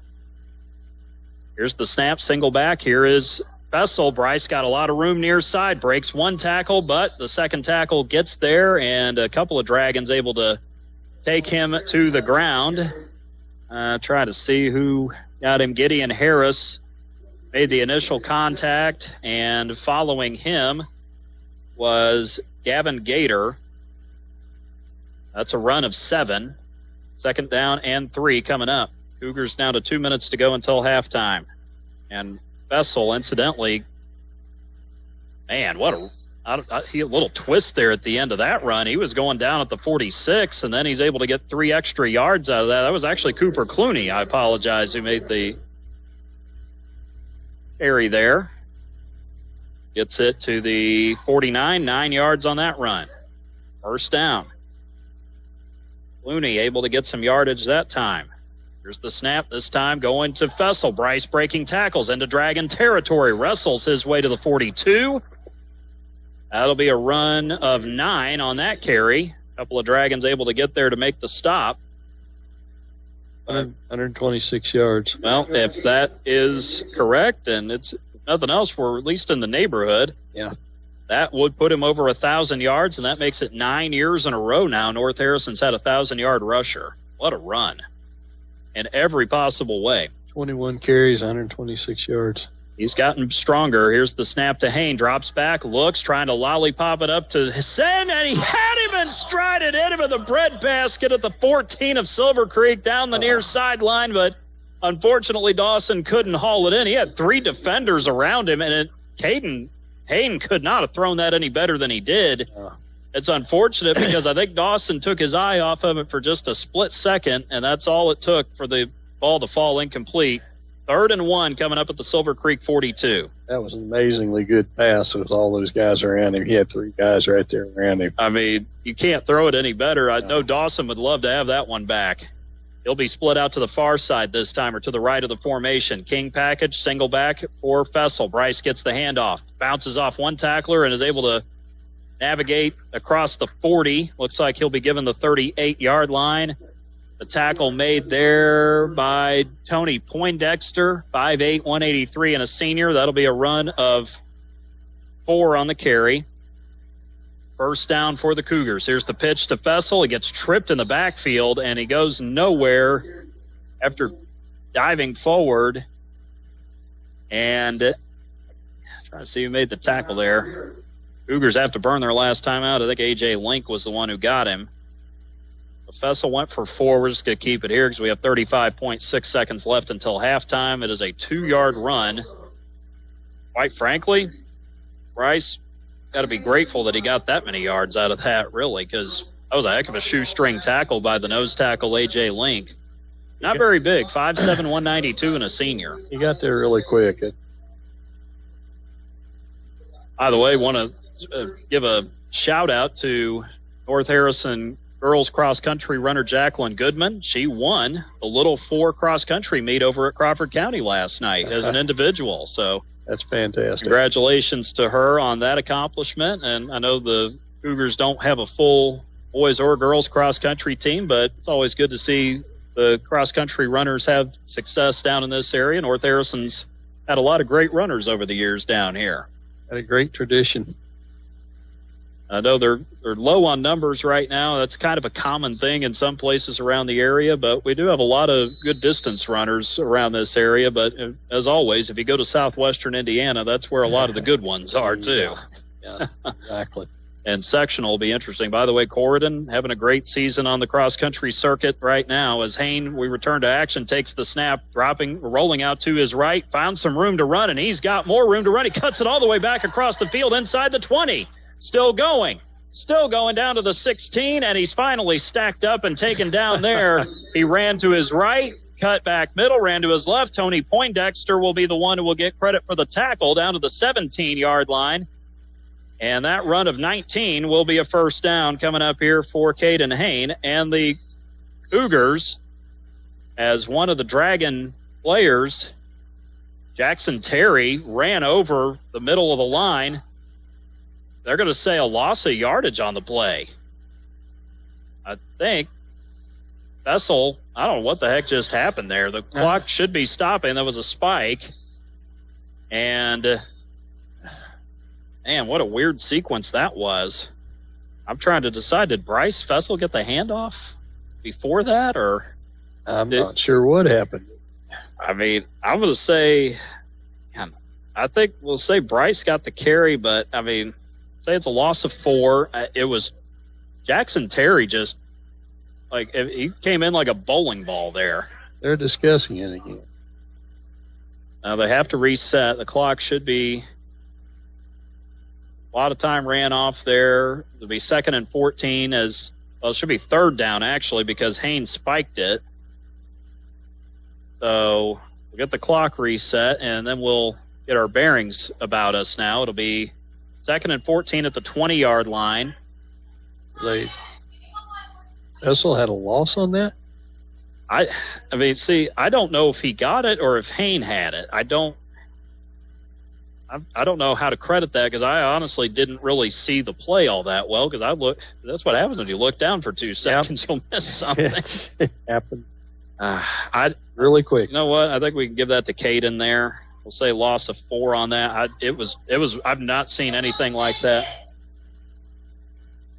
And as we're having a little issue with the game clock here, trying to get it reset, Silver Creek is up 20-16 here in the second quarter. The Cougars have time for maybe a couple of quick plays here as everything has stopped. And now we got the clock set to 9.5. So we're finally going here with our clock crew up here in the press box doing the best they can. The system, for whatever reason, wasn't cooperating with them there.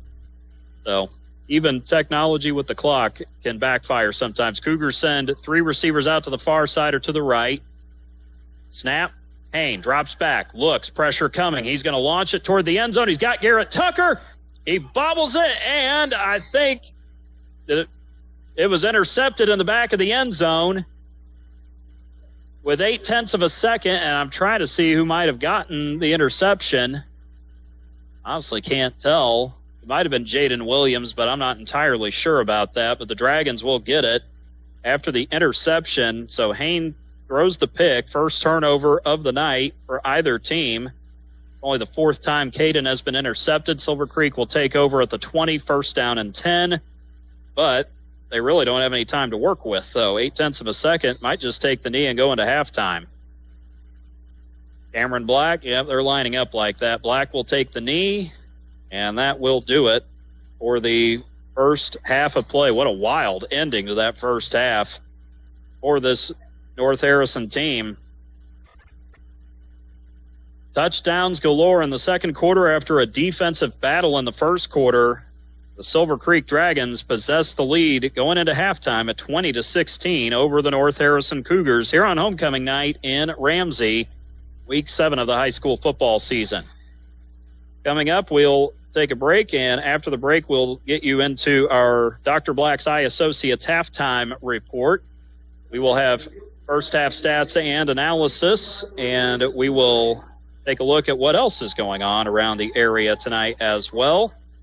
We'll also recap the first half and give you the scoring summary as well. All of that coming up at halftime on the First Harrison Banking Butler scoreboard. It is Silver Creek 20, North Harrison 16.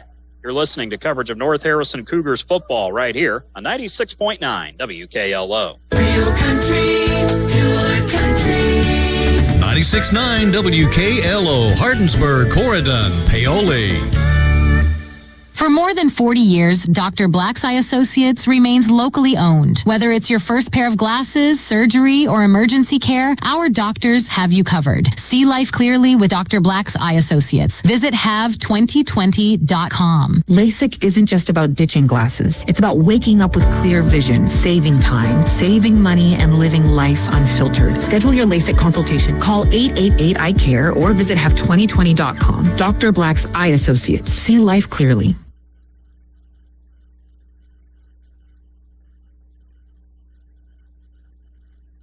Morgan's Auto Salvage has been serving the community for many years and have been in the car business since 1984. Morgan's Auto Salvage has late model car, truck, and now carrying semi-truck parts. Can't find a part? With Nationwide Locator, you can find any part you need for your car, truck, or semi. Located on North State Road 37 in Paoli, Indiana. Open Monday through Friday from 8 a.m. to 5 p.m. Check out their Facebook page at Morgan's Auto Salvage. For questions, call 812-723-2121. Let Morgan's Auto Salvage experience go to work for you.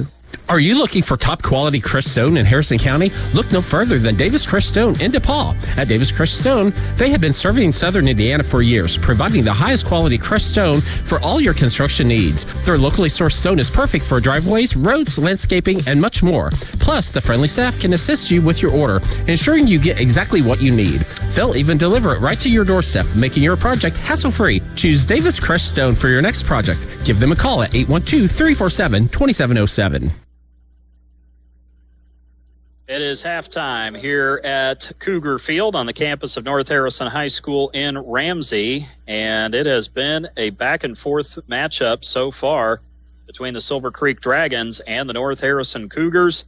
The Dragons possessing the lead here at halftime on the First Harrison Banking Butler scoreboard with the tally, Silver Creek 20, North Harrison 16. We welcome you to our Dr. Black's Eye Associates halftime report here at Cougar Field in Ramsey on homecoming night, along with our statistician and analyst, Greg Deaton. I'm David Deaton with the play-by-play story. We're glad to have you with us tonight here on 96.9 WKLO. We're online at WKLO96.9.com. And we're also on our YouTube channel tonight, WKLO 96.9. You can also find us on your Alexa. Just say, Alexa, listen to 96.9 WKLO. So the Cougars down by 4 at halftime, but it's been an interesting game so far. Of course, a low possession matchup so far. Both teams have had the football 4 times. Silver Creek is set to receive the second half kickoff. North Harrison got the ball to start this game, and a drive that started kind of promising. Caden Hain able to run for 7 yards on the first play from scrimmage. The Cougars were able to chop their way forward with 2 2-yard runs for Bryce Fessel, a 2-yard run for Cooper Clooney, and then Fessel getting stopped for a gain or for no gain on the play. The Cougars had been called for a chop block that set them back 15 yards. So instead of it being second down and 8, it ended up being first down and 25 because of that penalty. And so with that, North Harrison kind of shooting themselves in the foot because of that penalty. And as a result, they end up having to punt. Caden Hain on to punt at that point, but the snap was a little low. Caden dropped down to try to grab it. The problem was his knee hit the ground.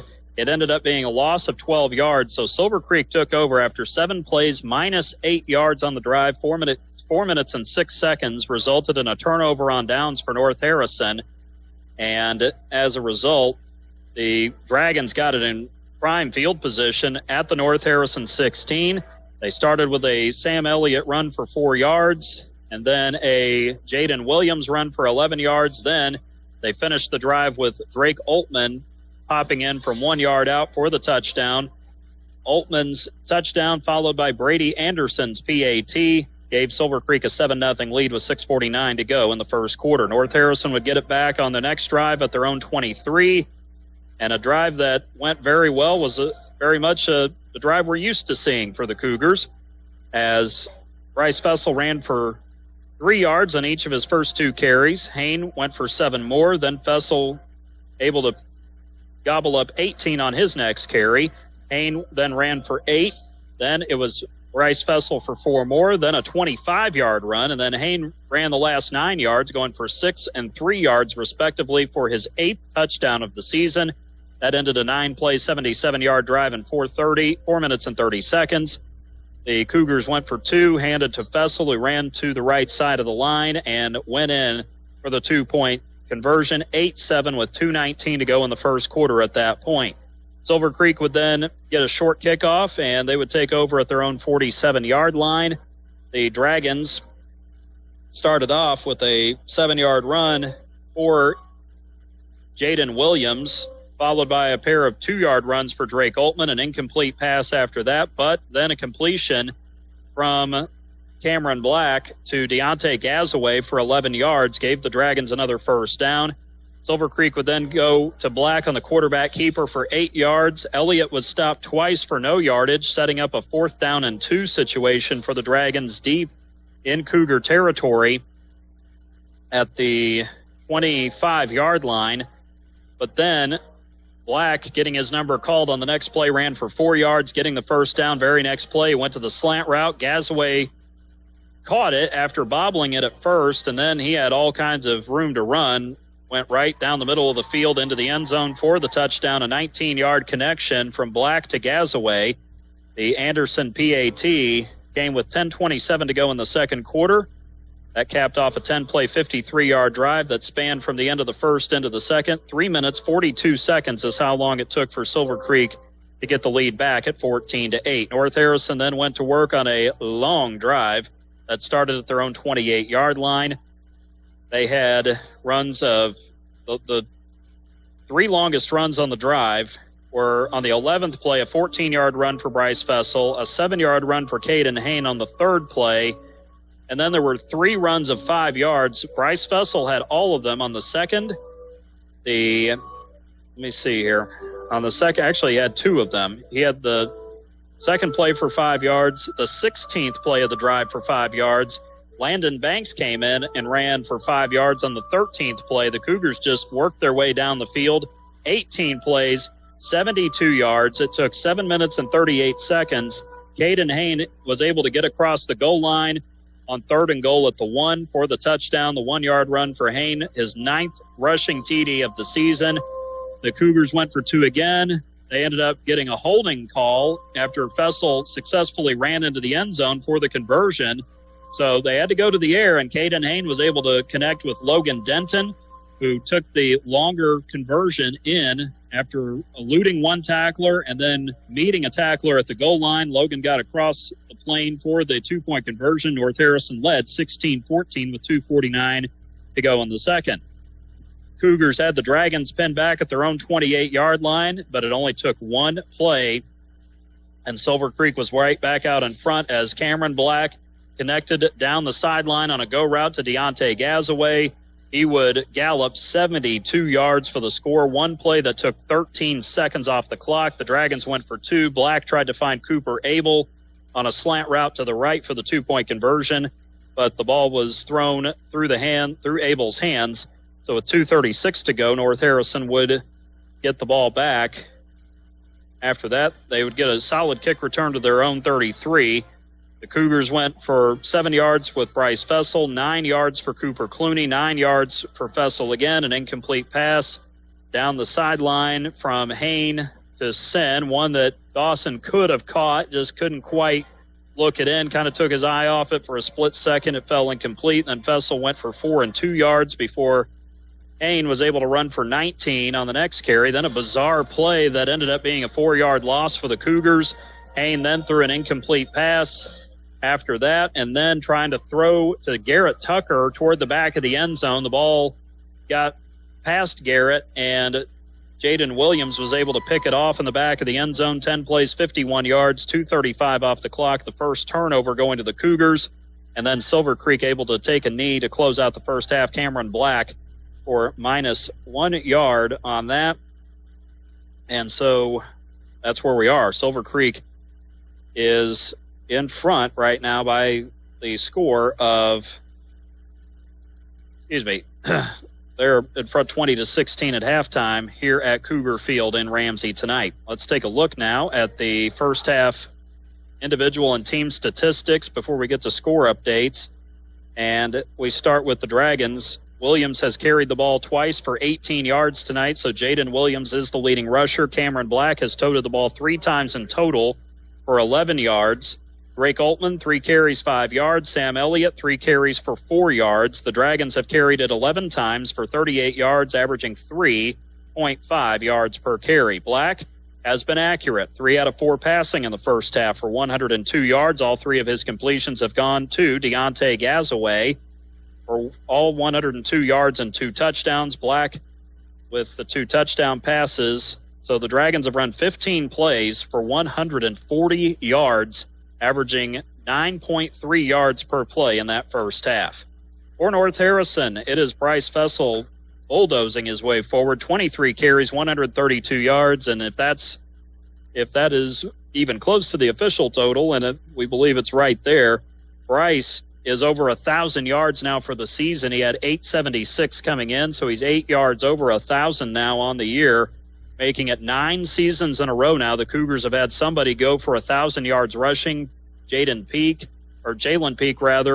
Then after that, it was Aaron Neville, followed by Sawyer Wetzel, and now Bryce Fessel adding to that as well. So 132 yards on the ground for Bryce. He leads the way on the ground in the first half for the Cougars. Caden Hain, 10 carries for 46 yards.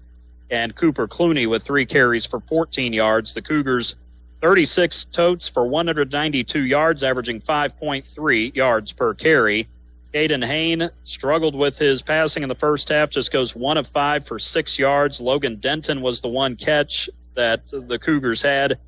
Hain also threw a pick in that first half there toward the end of the first half with 0.8 of a second to go. The Cougars have so far run 41 plays for 198 yards, and that is an average of 4.8 yards per play.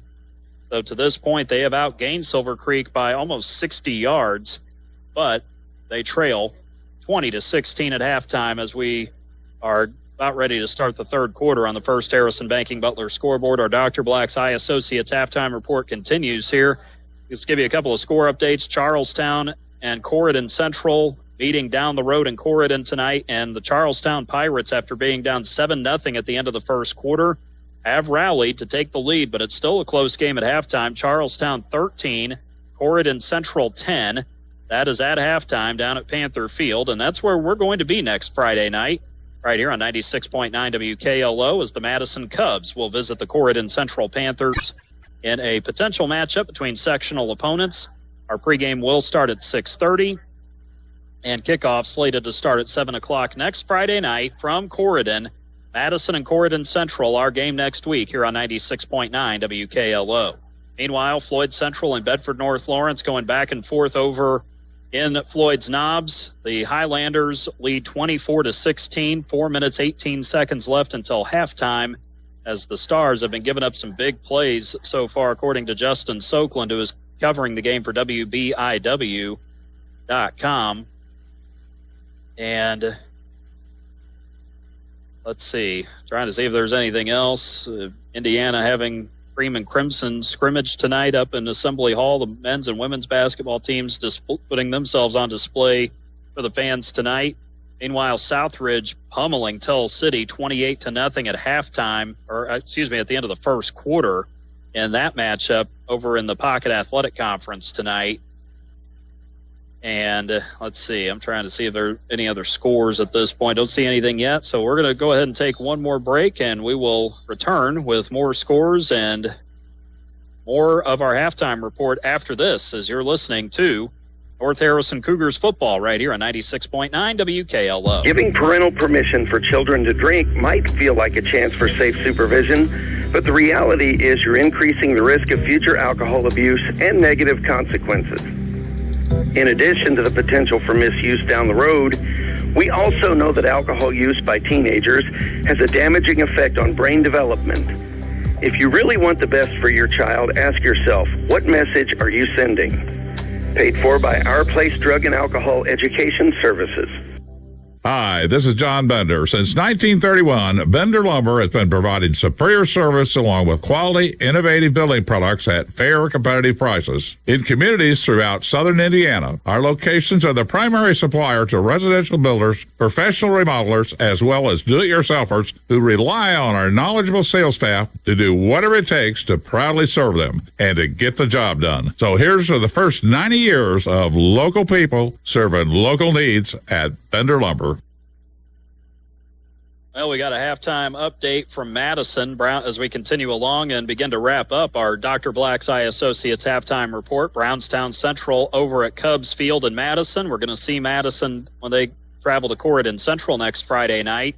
All Braves so far, 49-0 at halftime, as Brownstown is on their way to their 7th victory and another running clock. It was 28-0 at the end of the first quarter, so not surprising there, and been a real struggle all year for this Madison football team. They're winless. They're struggling on offense, defense. It's been a really tough second season for Charles Benintendi. And just to think, a season ago, the Cubs finished 6-5. We saw them right here on this field, play for a sectional championship. They gave North Harrison all the Cougars could handle. David Langdon had to throw for his life in that game, did exactly that. Bryce Fessel and the running game were struggling, but the Cougars won 8-7, and we walked away saying, man, Madison had one of the most impressive defenses we saw all season, and now with some key players back, it's just been a really rough year for the Cubs. Right down to the wire last year. That was a nail-biter all the way, and it just shows from one year to the next you can have little things happen that can change the dynamics quick. Well, and I know Charles Benintendi, I'm sure he is probably stocked up on aspirin a little bit more this year because it's been tough for the Cubs, and playing Brownstown certainly doesn't help that either. Brownstown's just unbelievably good.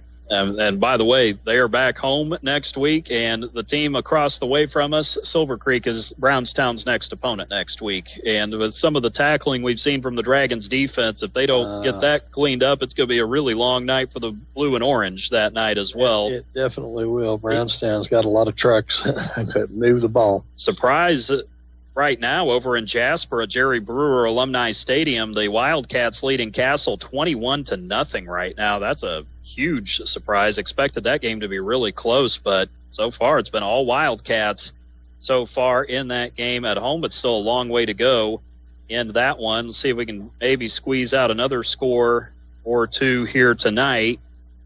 Mentioned that Charlestown is up 13-10 on Corydon Central. Incidentally, want to throw this out there, so let's bring up the Panthers. The boys tennis team did something that hadn't been done in a long time last night over at Sectional 13, the championship match at Lanesville. The Panthers won the sectional title in boys tennis 4-1 over Lanesville. Congratulations to Quentin Kaufman and the head coach of the Panther tennis team, and to the boys themselves. They got a fire engine escort last night around Corydon, so they won the first sectional for boys tennis in the Panther program, first time in 25 years. Wow. The year 2000 was the last time the Panthers won a boys tennis sectional. That was the 6th in the history of the Panther tennis team. They're going to regional at Jeffersonville Tuesday evening at 6. They'll either play Charlestown or Silver Creek in the regional. So congratulations to those guys. Grant Lindeman is one of the players on that team. We know Grant from the basketball court, and the athleticism isn't just on the hardwood either. No, he's a great athlete. A lot of great smart kid. A lot of great athletes all the way around there. As the second half gets underway, it will be a kickoff. Dawson Sen sending the ball into the night sky at the 27 is where it is returned, and Silver Creek able to bring it back to about the 37, 38-yard line in their own territory. The Dragons will be going from left to right or from east to west here in the third quarter, and we got a flag on the North Harrison sideline. The official threw the flag, and Gary Fessel frustrated about something.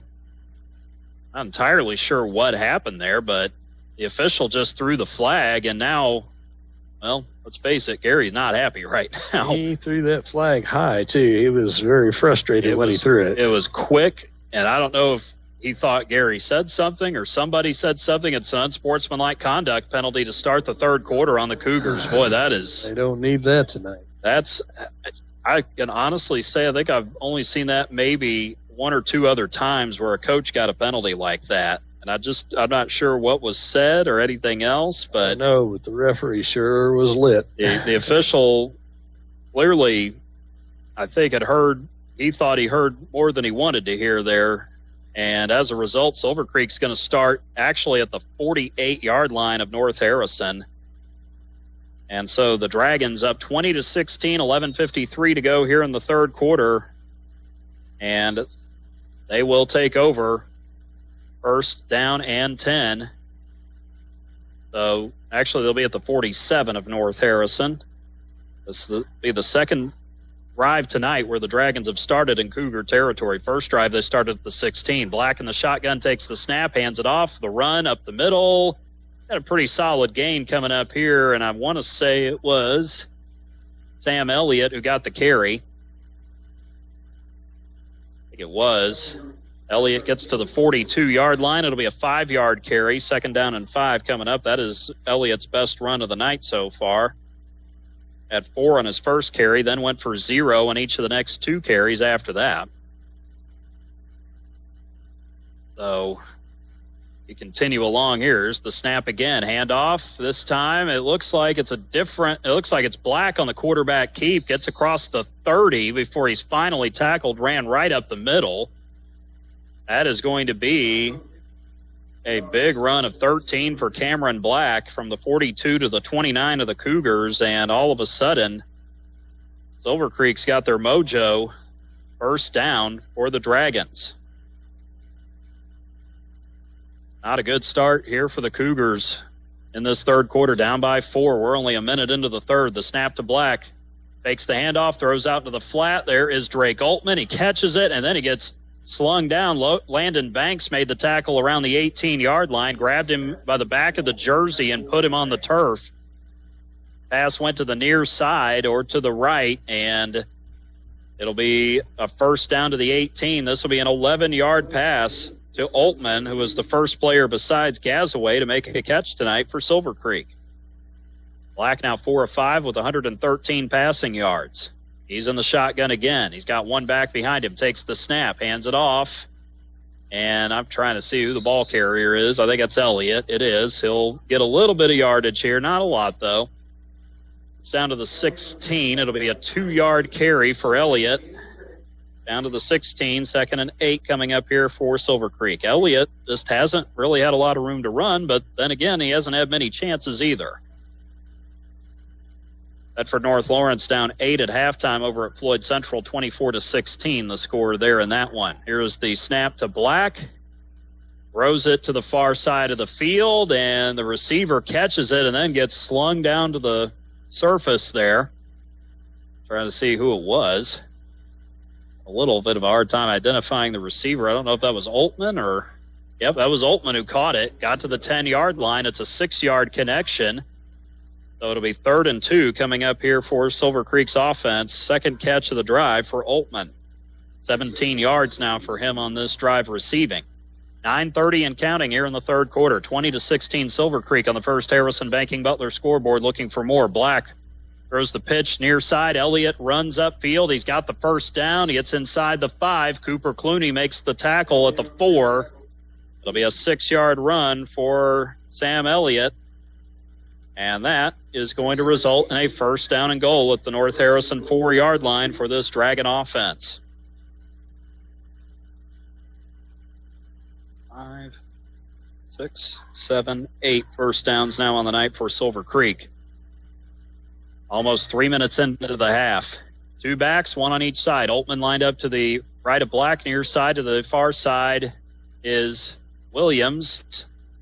But the snap goes to Black. He hands it to Drake Altman, and it looks like Altman's going to be close. They're going to give him the touchdown. Said he got across the plane of the goal line, and Silver Creek finds themselves up 2 possessions now, 26-16. Drake Altman able to get in from 4 yards out. Got tackled right there at the goal line, but it wasn't enough as the Dragons strike quickly here in this third quarter on a 7-play drive. Brady Anderson on to kick the extra point. Black is the holder. Snap is good. Hold is down. Kick resoundingly through the uprights. Jackson Terry, the long snapper there for the Silver Creek special teams.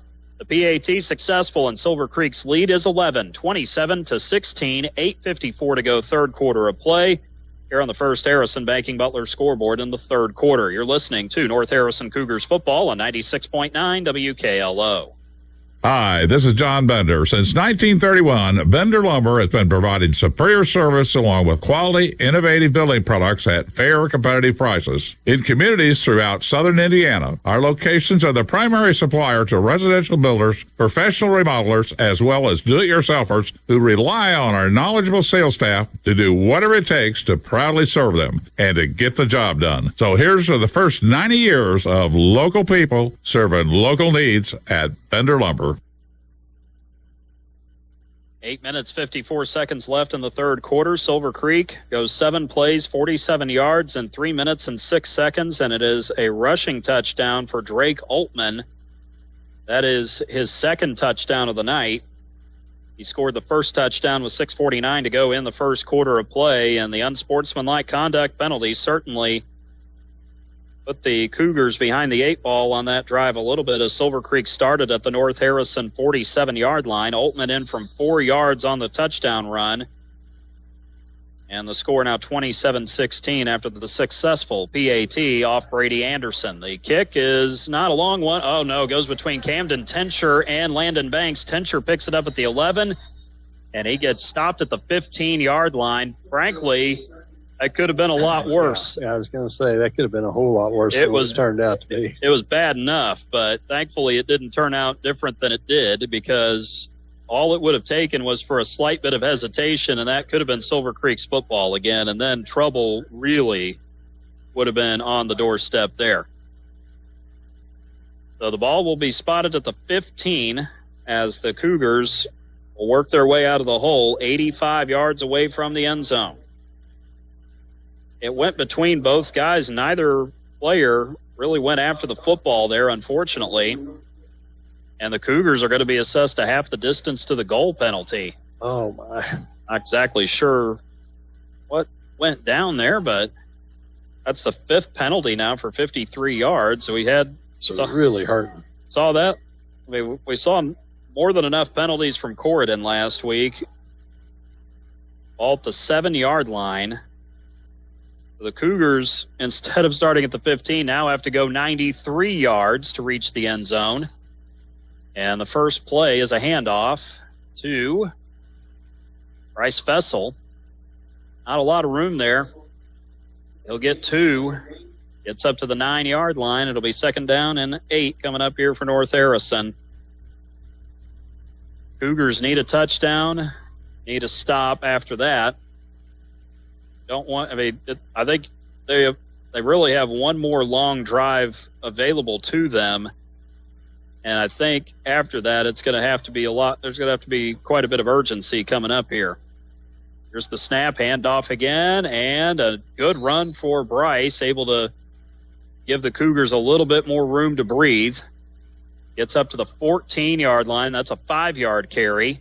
Silver Creek had a couple defenders in that area to make the stop.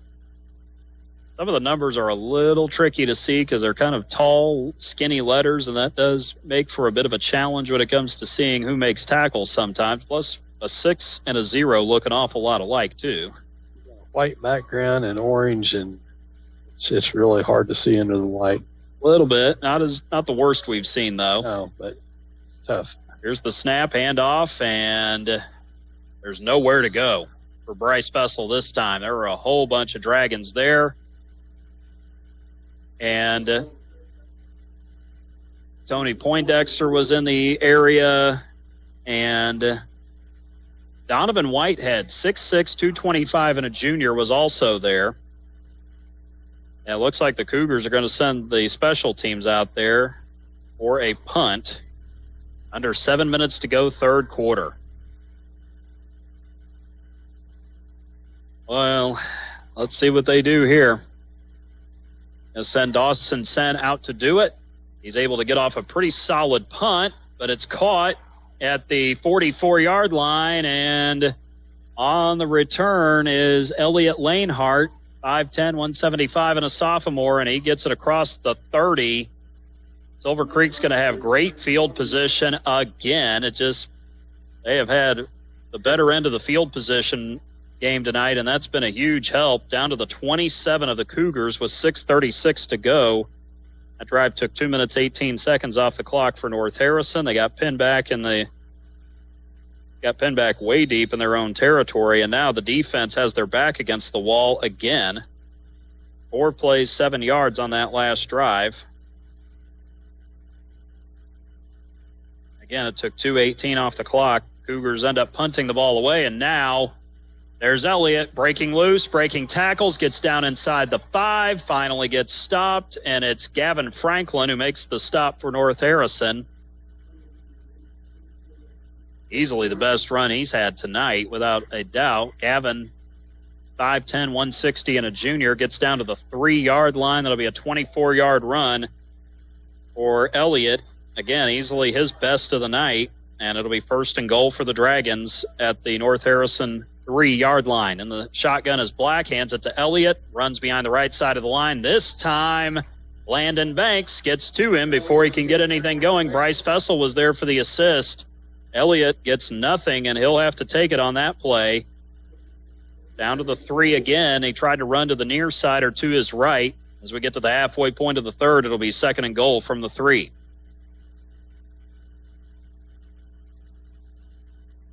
Well, you need a turnover, ideally, if you're the Cougars. But you really cannot allow a touchdown here.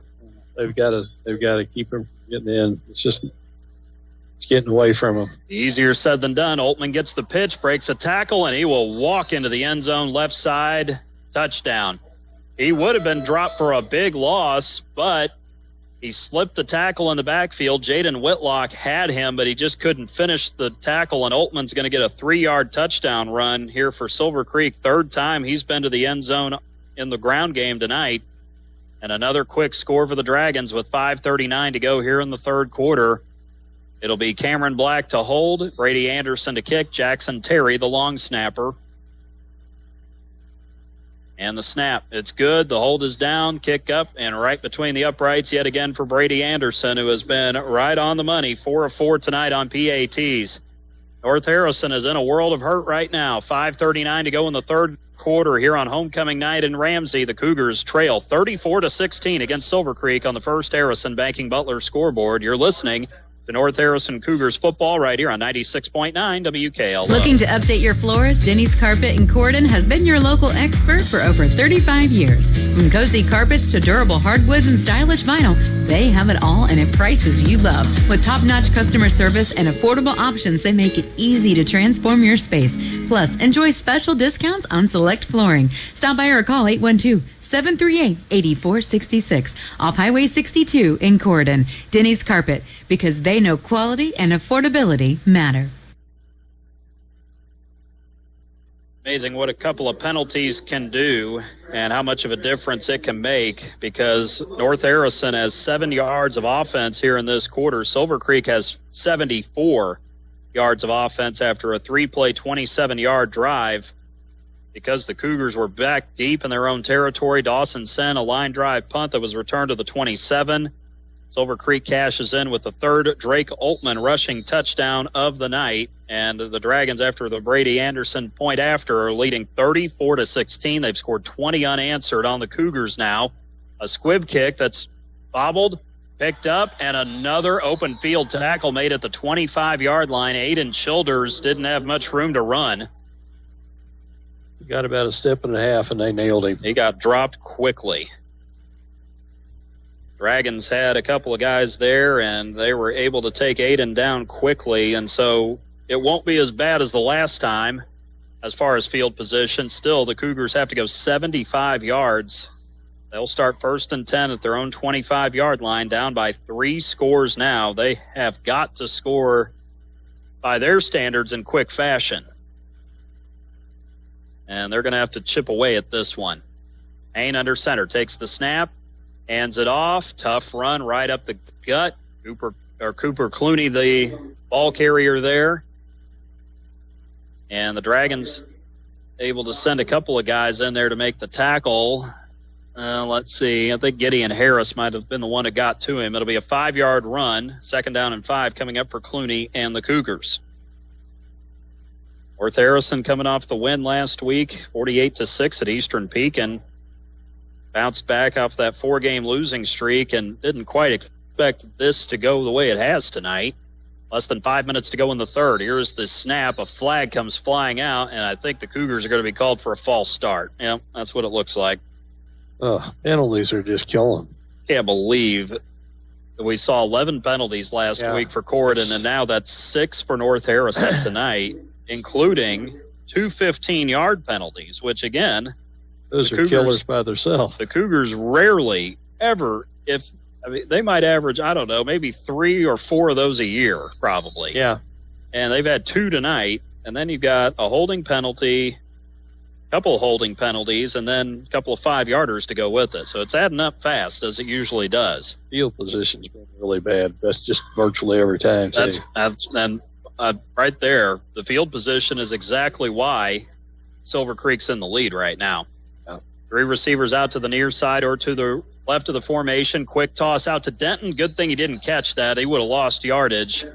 Pass was high and incomplete, thrown to the near side. The coverage there, Gage Ganchi was the one who covered there on the pass that was high for Denton. 3rd down and 10 at the 25-yard line coming up here for this North Harrison offense. Silver Creek is playing with a ton of confidence right now. They're just all over everything. They have caught up to the Cougars, and North Harrison hasn't figured out quite how to adjust to it yet, unfortunately.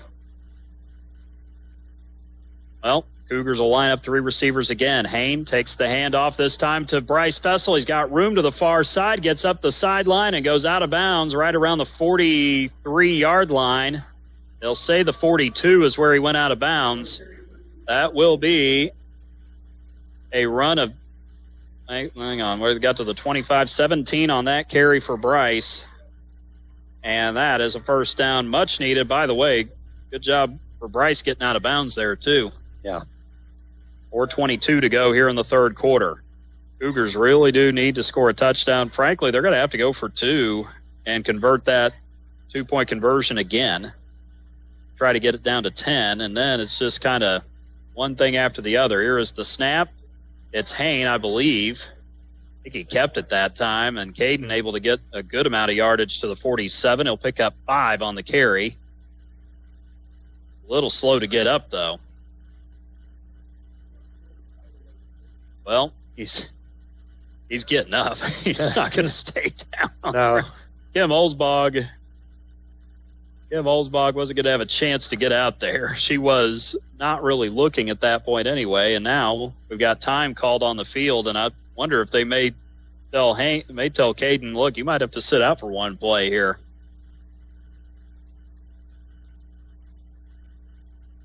I think they're going to make him stay there, though. Yeah, I think that's what's going to happen. That's what it looks like right now. So the Cougars are going to, well, let's see. He was down. It was a 5-yard run for Caden there. 2nd down and 5 at the 47. North Harrison has it in their own territory. Yep, they were going to say you got to sit out one play. So 2nd down and 5. Now the Cougars kind of an unusual spot. Cooper Clooney was going to take the snap. Now Bryce Fessel's going to go under center. Bryce gets the snap, runs it right up the middle, able to dive forward, and if the spot is there, he should have the first down. Had to get to the 48 of Silver Creek at minimum, and he did it. Got to the 47-yard line, so it will be a 6-yard carry, we'll call it there for Bryce, and kind of unusual circumstances there. First down conversion for North Harrison with 3:26 and counting in the third. Silver Creek up 34-16 on the First Harrison Banking Butler scoreboard. They've scored 20 unanswered. Hain takes the snap, runs the counter. Fessel on the handoff, nowhere to go. Got back to the line of scrimmage. Tony Poindexter and also Donovan Whitehead able to get there to make the stop. 2nd and 10 coming up after the counter play just flat out didn't go anywhere. The Dragons flat out blew that play up. Well, halftime, Southridge leading Tell City 35-14. That's where we are on that one right now. Out there in the Pocket Athletic Conference. Cougars will line it up in the I formation. Send split out to the near side or to the left. Here's the snap, handoff to Bryce. If only it had a little more room to run, he would have been able to burst out in the open, but he gets to the 40-yard line. It'll be a 7-yard carry. A couple of Dragons able to make the tackle there. And I think J.J. Daniel, the backup linebacker, got there, 5'9", 205, and a junior. Up to the 42nd down and call it a short 3 coming up here for North Harrison. 7th play of the drive, clock rolling down to 2:09 here in the third on the First Harrison Banking Butler scoreboard. I formation. Fessel, or rather Hain with the handoff to Clooney, and Cooper able to power his way up around the 36-yard line. A whole host of tacklers, Tony Poindexter among them. And that will be a first down run to the 36, a 4-yard carry for Cooper Clooney. Well, it's not impossible for North Harrison, but again, they've got to score. They've got to score this possession, for sure. Cannot come up empty here with a turnover or loss of downs or anything else. Here's the snap, handoff to Fessel. Man, Bryce getting met every time he touches it now. Got 2 on that carry. Ganchi with the tackle. That'll be a couple of yards there for actually 3 on the carry. That is correct, down to the 33. 2nd and 7 coming up here.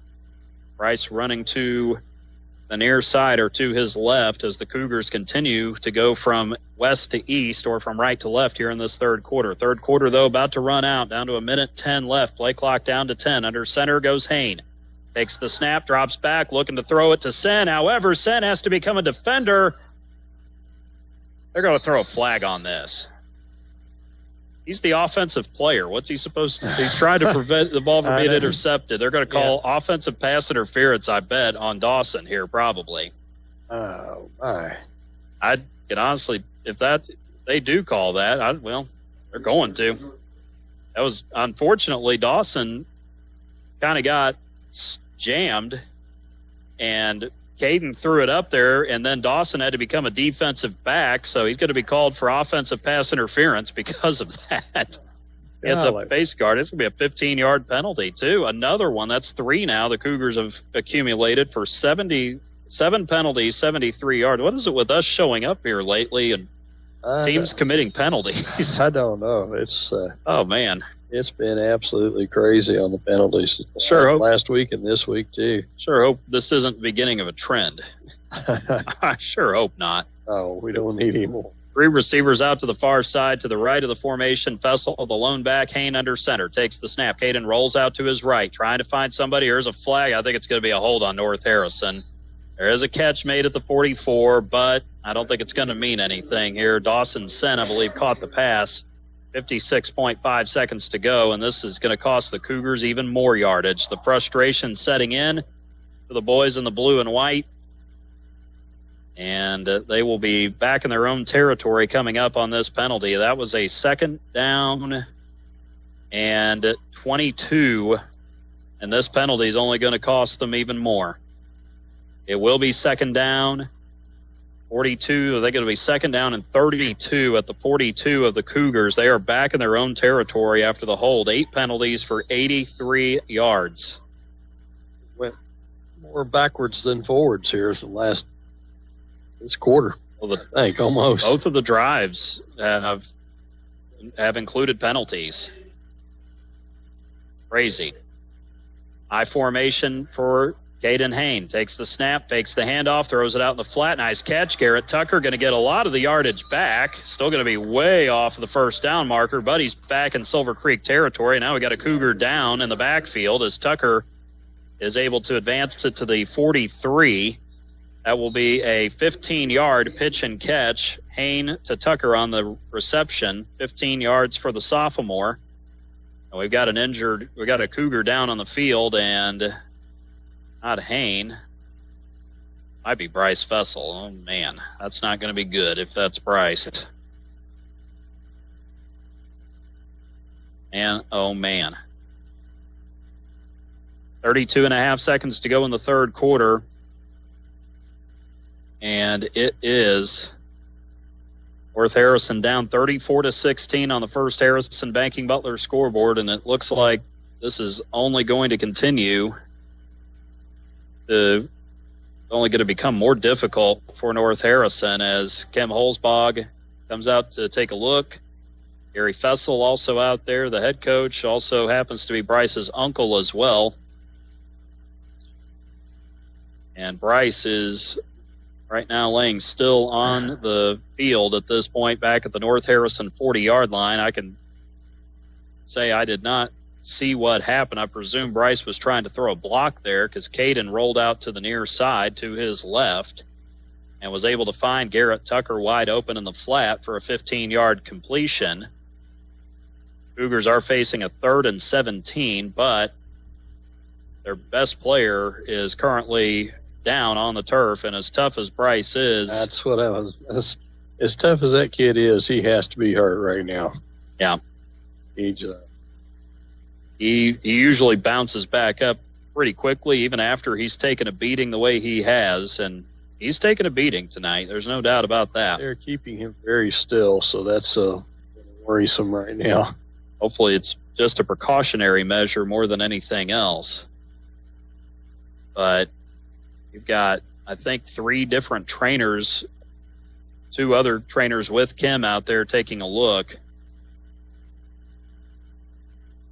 And we're just hoping it's not anything serious right now. for the senior running back, and running back who just got to 1,000, eclipsed the 1,000-yard mark tonight. Here on homecoming night, you're in Ramsey. 31 carries, 172 yards is what I've got him for. Earned every bit. He's sitting up. That's certainly a good sign. That makes me feel a lot better. Well, we can breathe just a little easier right now. They must have rocked his world because he is just tough. Iron. I would guess, without having seen it, I would guess he was trying to throw a block, and he must have just gotten rocked, as you say, whenever that happened, because Caden honestly could have tucked the ball and run, but he made the right decision checking it down. He's up. That's he's walking, so well, that's a positive. Makes Hopefully, you feel better. But he's not walking real quick though. But again, hopefully it's more precautionary. Kim Holzbog talking to him. His Uncle Gary Fessel, the head coach, walking next to him. His brother Brody on the sideline. His dad Kevin is up at the top of the press box as one of the spotters as an assistant coach. Kevin is the defensive coordinator this year. It is a family affair for the Fessels. You got Kevin, his son Brody is assistant coaches, Bryce the lead rusher, and then Gary the head coach. So this is a Fessel team. And now the Cougars will come back to the field facing 3rd down and 17 at the 43-yard line in Silver Creek territory. Banks will be the tailback this time. 3 receivers out to the far side. Here's the snap. Hain gets it, throws it perfectly on target to Logan Denton. Apparently he had to crouch to get the catch, and he only gets to the 38-yard line, so it'll be a 5-yard pass completion. Logan just kind of went down, and now it'll be 4th down and 12 coming up here for the Cougars with 24 seconds to go here in this third quarter of play. They're going to get the game clock winding here again. Fessel out right now. Kim Holzbog checking on him, and so we'll see what might come of this. 5 on the play clock. Cougars got to go. They're facing 4th and a mile. 3 receivers out to the near side. Here's Hain taking the snap. Rolls out. He's got pressure coming immediately. Looks downfield. Throws it. Caught. Denton.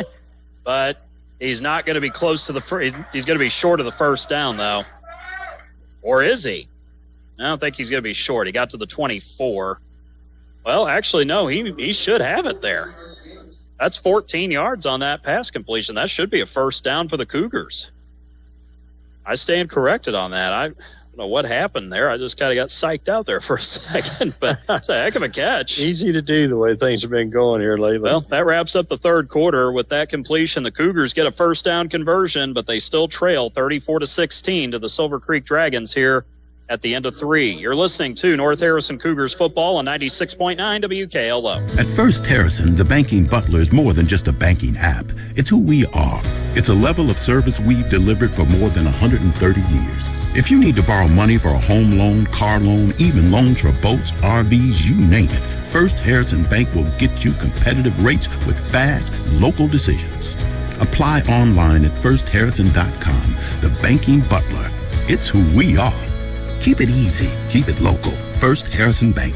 Member FDIC, Equal Housing Lender. Hello, I'm Dr. Travis Hare, Chancellor at Ivy Tech Community College in Sellersburg. Over 40% of today's workforce is learning new skills or advancing their careers to keep up with a changing job market. At Ivy Tech, we offer flexible 8-week sessions and over 70 programs tailored to Indiana's growing industries, helping you stay ahead. With 55% of students receiving financial aid, Ivy Tech makes education affordable and accessible. Don't wait. Visit ivytech.edu/Sellersburg and let's start crafting your perfect plan. Remember, you belong here. Third quarter is over. We start the fourth quarter here on homecoming night in Ramsey. North Harrison down 34-16 to the Silver Creek Dragons, along with our statistician and analyst Greg Deaton. I'm David Deaton with the play-by-play. Glad to have you with us tonight here on 96.9 WKLO. Week 7 of high school football. Here is the snap to Hain, hands it to Landon Banks, and he gets slammed to the turf as he crosses the line of scrimmage. Banks only gets a yard. I thought he might have gotten a couple on that, but they'll give him one to the 23-yard line. 14-yard completion. Caden Hain finding Logan Denton there at the end of the third quarter in a chaotic sequence on 4th and 12. The Cougars able to get the first down, but the clock is not on their side right now at all.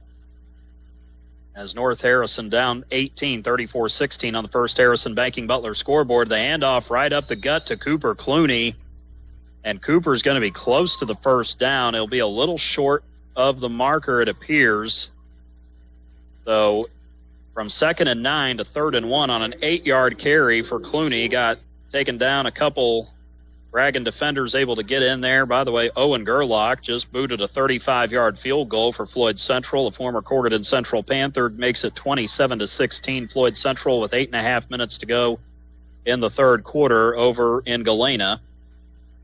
Snap, and off, and Caden Hain busting forward. Man, He is not going to quit. He got across the goal line according to the official, and he's in for the touchdown. A 15-yard touchdown run.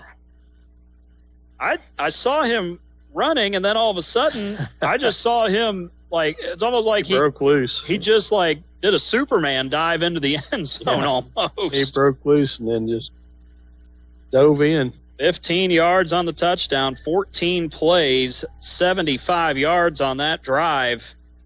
Cougars are going to go for the 2-point conversion. I don't think they have any other choice at this point. It's a good idea. That drive ends up taking 6 minutes and 56 seconds. It took a long time to get that touchdown. The lead is down to 12. It's a 2-possession game. Either way you slice it right now for North Harrison, as Hain is in for the third time tonight. Hand off, and I don't think the Cougars are going to get there. Second, third try, there's just not enough there. And I think Clooney, was he the ball carrier or was it Banks?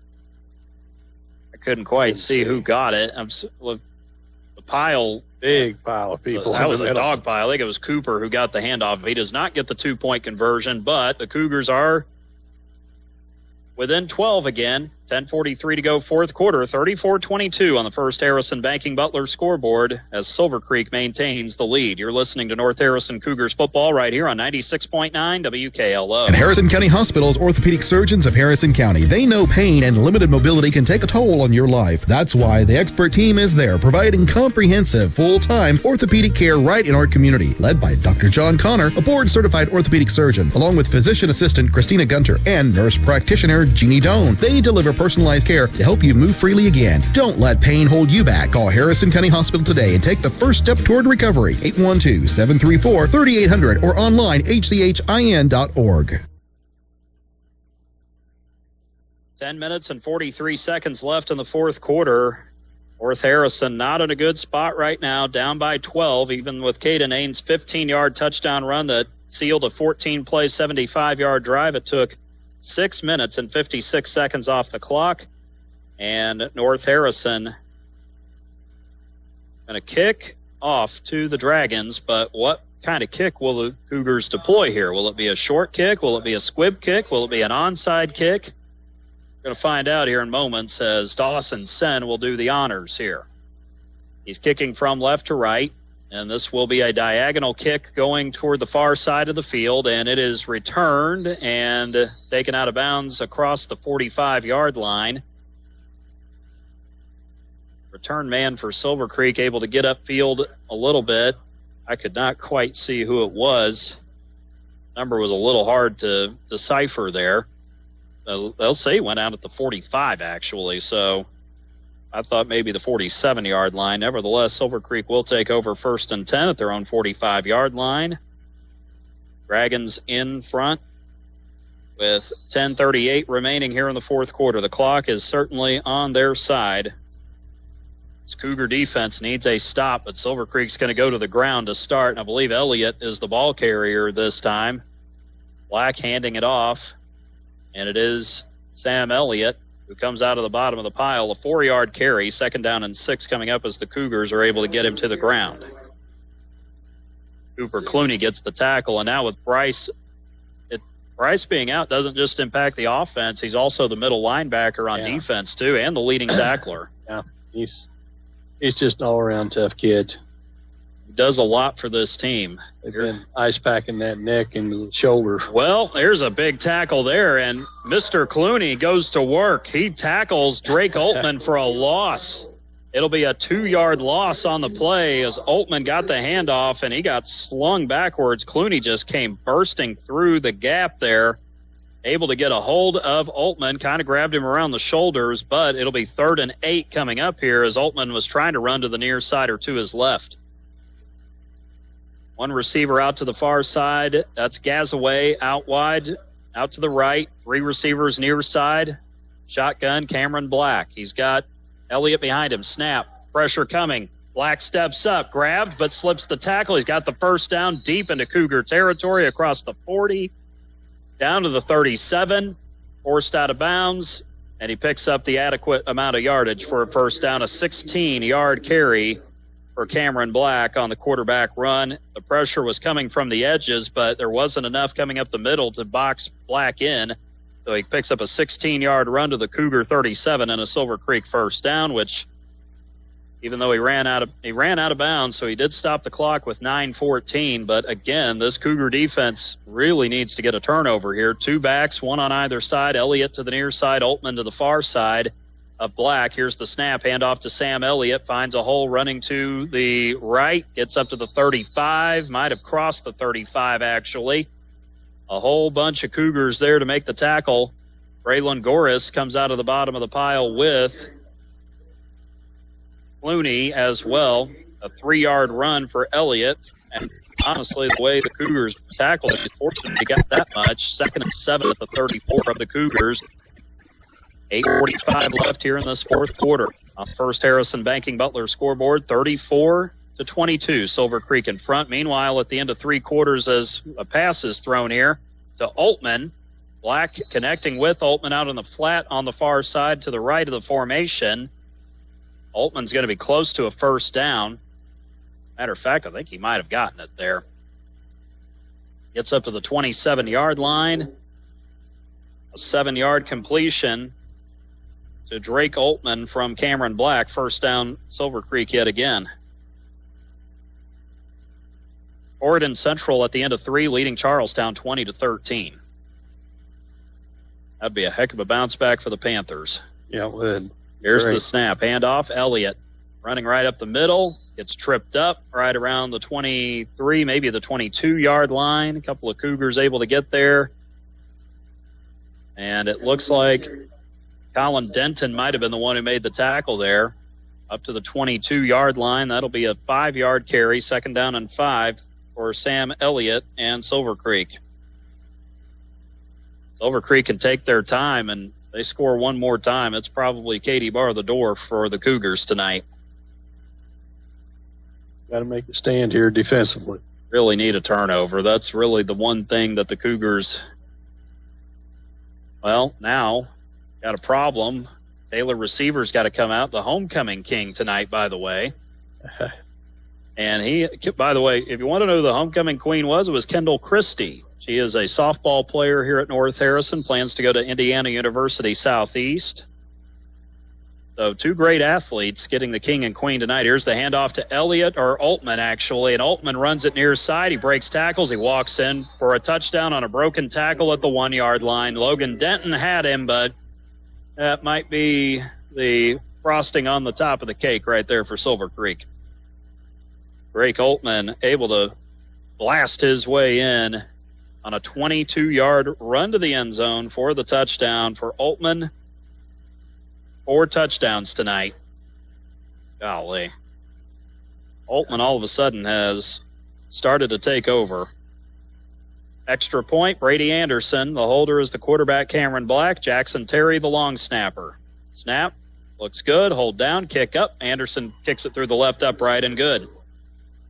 Silver Creek putting up their 2nd highest total of points tonight at 42 against Eastern Pekin back in week 4. They got 41 on the board tonight. 7:14 to go here in the 4th quarter. Silver Creek 41, North Harrison 22 on the First Harrison Banking Butler scoreboard. You're listening to North Harrison Cougars football right here on 96.9 WKLO. You've been dreaming of that perfect outdoor space, a place to relax, entertain, and enjoy the seasons. Isn't it time to make it happen? At Indiana Home Pro and Lawyers Paint and Home, they create stunning decks, patios, covered porches, and pergolas designed to fit your lifestyle and your budget. Jason and Carla bring professional, personalized service to homes across Southern Indiana with results you'll love for years to come. Stop by their location on South Capitol Avenue or give them a call today. Indiana Home Pro and Lawyers Paint and Home, your local source for every project. Come and see our mom and dad.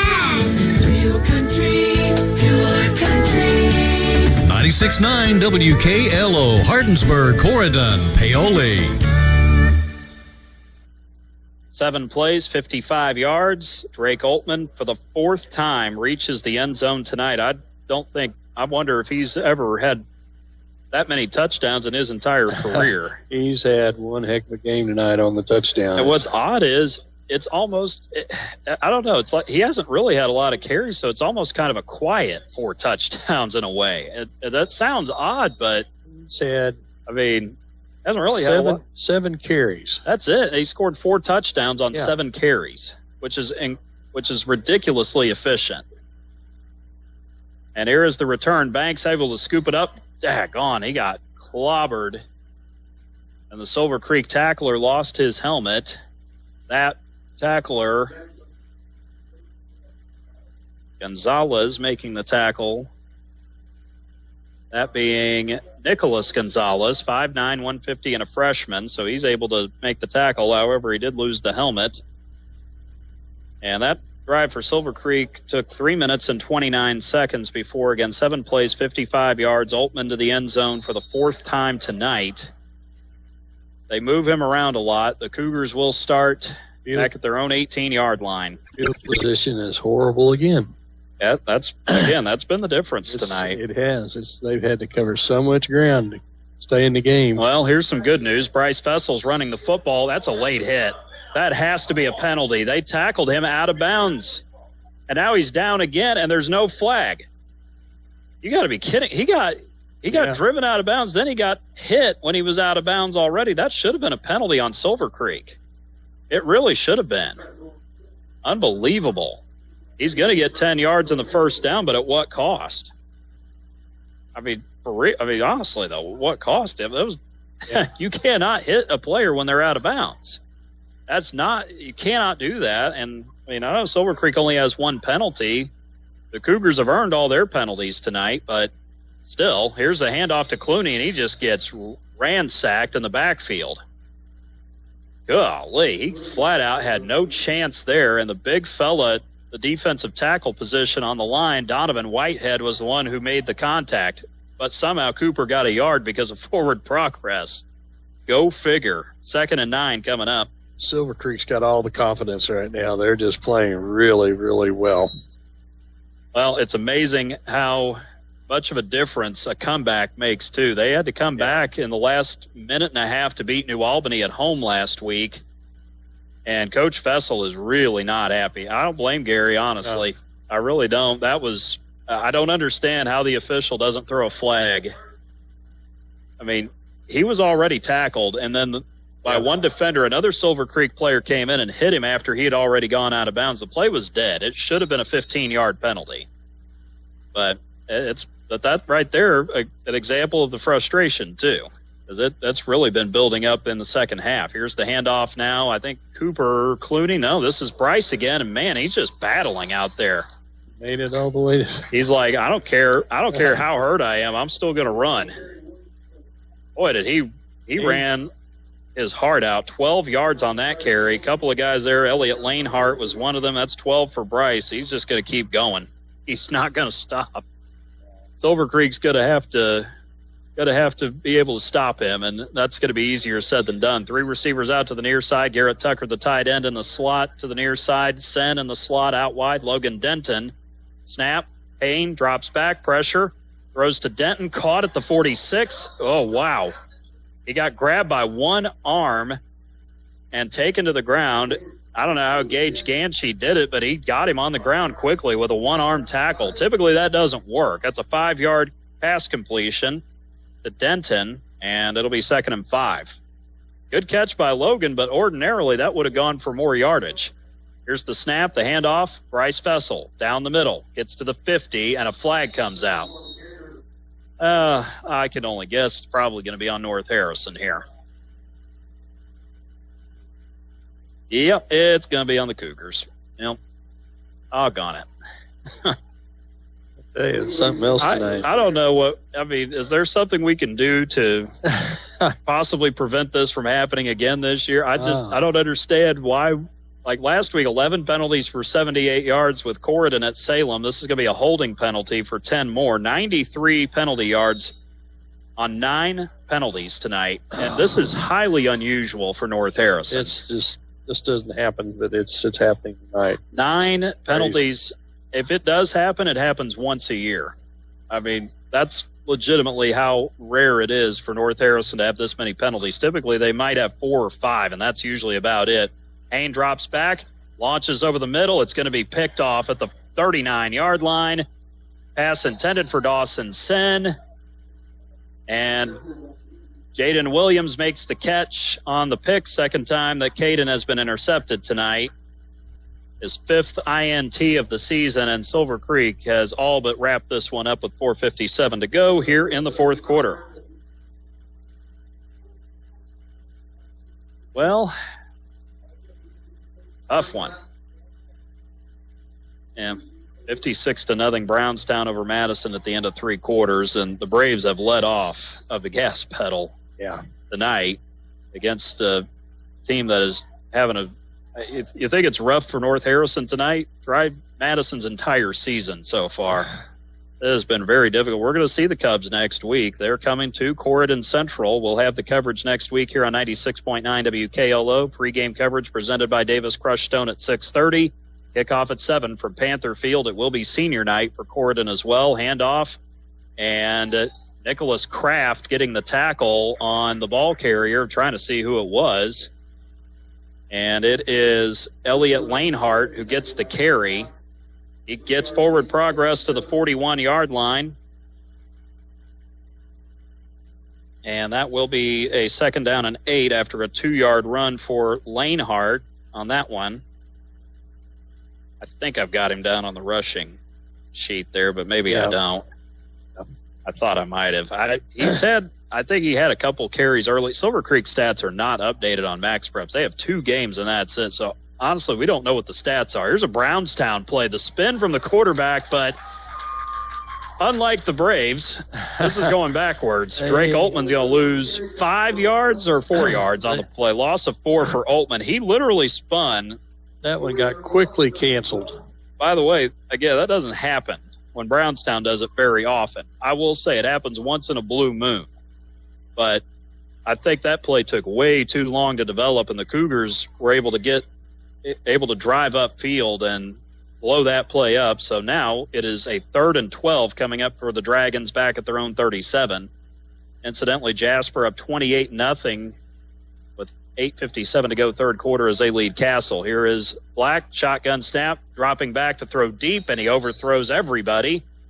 Intended for Cooper Abel down the near sideline. Had coverage from Logan Denton and Jaden Whitlock there. 4th and 12. The Dragons are going to send their punt team out. 2 possessions sooner would have been nice for this, but unfortunately, that's not the way it's going to happen, though. That was good defense for the Cougars, that possession, yes, that though. was. Hopefully it's a confidence boost. Next week, Clarksville's coming in. It'll be senior night for the Cougars, and you know what? It'll be a chance to bounce back next week for this North Harrison team. Main thing is just don't give up and keep playing to the very end. Ball hits one of the Silver Creek players in the backside. I think it was Gideon Harris. He got hit right in the rump, as it were, right there around the 40-yard line. I don't see that very often. And it'll be North Harrison football. Not a very good punt there for the Dragons. 3:15 to go here in the fourth. Silver Creek maintains their 41-22 advantage on the First Harrison Banking Butler scoreboard. Ball will be spotted at the 43-yard line of the Cougars, so they've got 57 yards to reach the end zone here. And again, if you're the Cougars, obviously the result looking good. It's going to go in Silver Creek's favor, but you know what? Let's play to the very end and play to zeros because those habits do carry over. Meanwhile, Charlestown tied the game with Corydon in the fourth quarter. A.J. Todd able to get in for a touchdown after a Corydon fumble, and now Christian Grayson has thrown a 42-yard touchdown, and Charlestown up 27-20, 5.5 minutes to go in the fourth.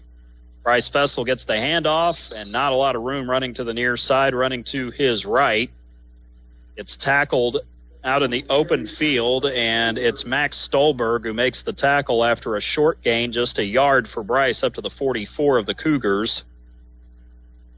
Despite the scare and the injury that happened with Bryce, he's come back, and frankly, I think he's probably, I mean, he's focused as it is, but I think he came out even more focused. He's got 34 carries for 195 yards, what I've got him. And close to 200. Hayne, play action, tries to flip it out to Tucker, caught in Silver Creek territory, gets up the far sideline, able to get up to the 35-yard line, maybe the 34. Gets tackled by a couple of Dragon defenders out there, and I think Stolberg was the one who got him again. But, man, what a nice little pass play there, the pitch and catch.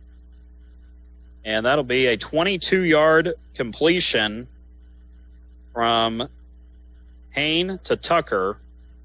Hopefully we'll see some of that during basketball season, too. First and 10 at the Silver Creek 34. Coming down to 2 minutes to go here in the fourth on the First Harrison Banking Butler scoreboard. Silver Creek up 41-22 on the Cougars. Under center goes Hayne, takes the snap, hands it to Landon Banks, and man, Landon got hit in the backfield. Fortunately, got back to the line of scrimmage. Open field tackle there for the Dragons. No gain on the play, but there was nothing for Landon to do there. I mean, thankfully he fell forward, but that's all he could do there. Aiden Bryant credited with the tackle, 5'9", 162 pounds. He is a sophomore. Ball still at the 34-yard line on the far hash mark. 1:26 left here in the fourth quarter. Hayne will go under center. Three receivers bunch near the line to the near side. Handoff goes to Banks again, and Landon just trying to get as much as he can. He's able to run to his right and get to the 34. Tony Poindexter was there along with Gage Ganchey. So 3 yards for Banks that time. We've seen Landon run a few times this year. He was key in that Charlestown game. He set up the touchdown that gave the Cougars the lead in the fourth quarter of that game. So he's a junior, and he's a backup running back, certainly has potential. Consistency is the biggest thing. Here's Hayne dropping back off the snap under center. Lobs it up, a duck in the air to Dawson Sen, and he can't quite haul it in. Stolberg was back in coverage, was able to knock it away from Dawson at the goal line, and it'll be a fourth down coming up here for the Cougars, 4th and 7 to be exact, at the Silver Creek 31-yard line. Last play of the night potentially for this offense. 38 seconds. Down by 19. Silver Creek is going to pick up win number 3 on the season. They will also get their first conference win of the season, so they will avoid being shut out in the Mid-Southern Conference this year. North Harrison's going to finish league play at 1-5. Certainly didn't see that coming. 3 losses by a combined total of 17 points, a touchdown loss to Scottsburg and a touchdown loss to Charlestown as the Cougars have to call timeout. Play clock was down to 2. They hadn't even broken the huddle yet.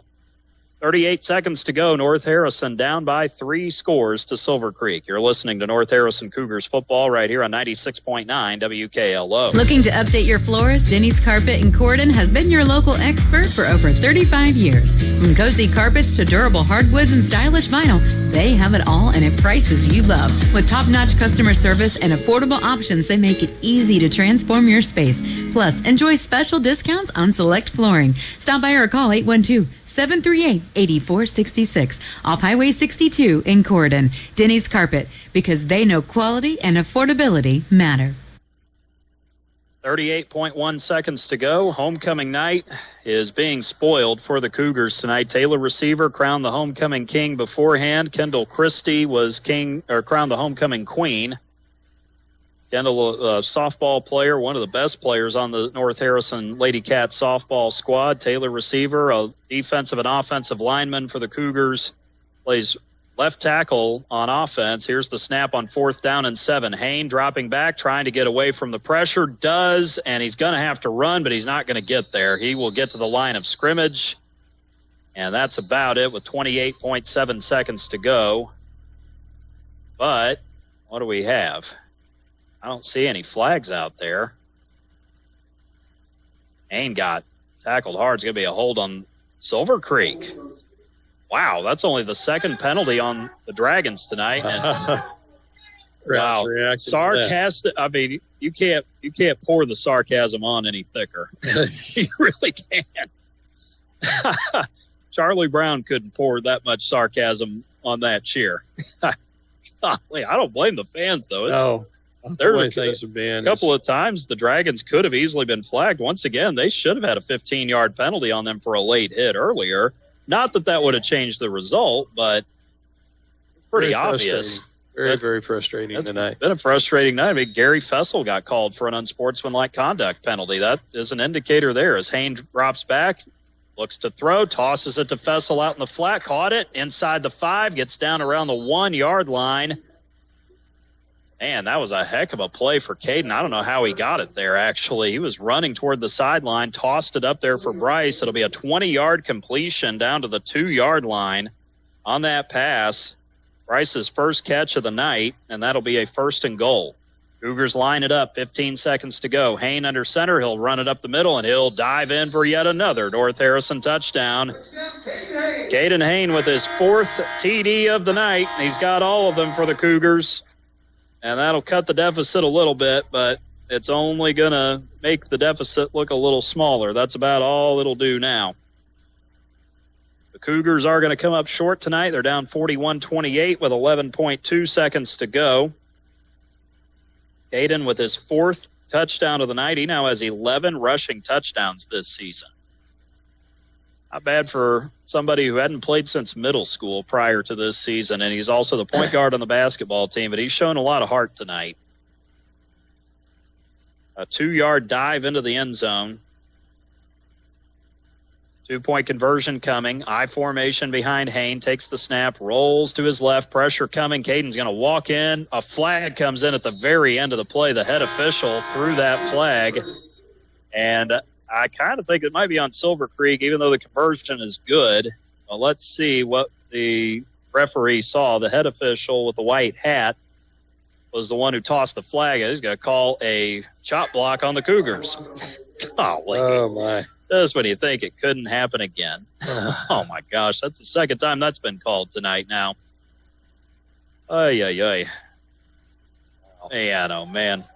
It's been something else tonight. That is going to be more than 100 yards of penalties on North Harrison, and I don't think in the entire – this is our 11th season covering Corydon Central and North Harrison football. I cannot recall another time when North Harrison had this many penalty yards.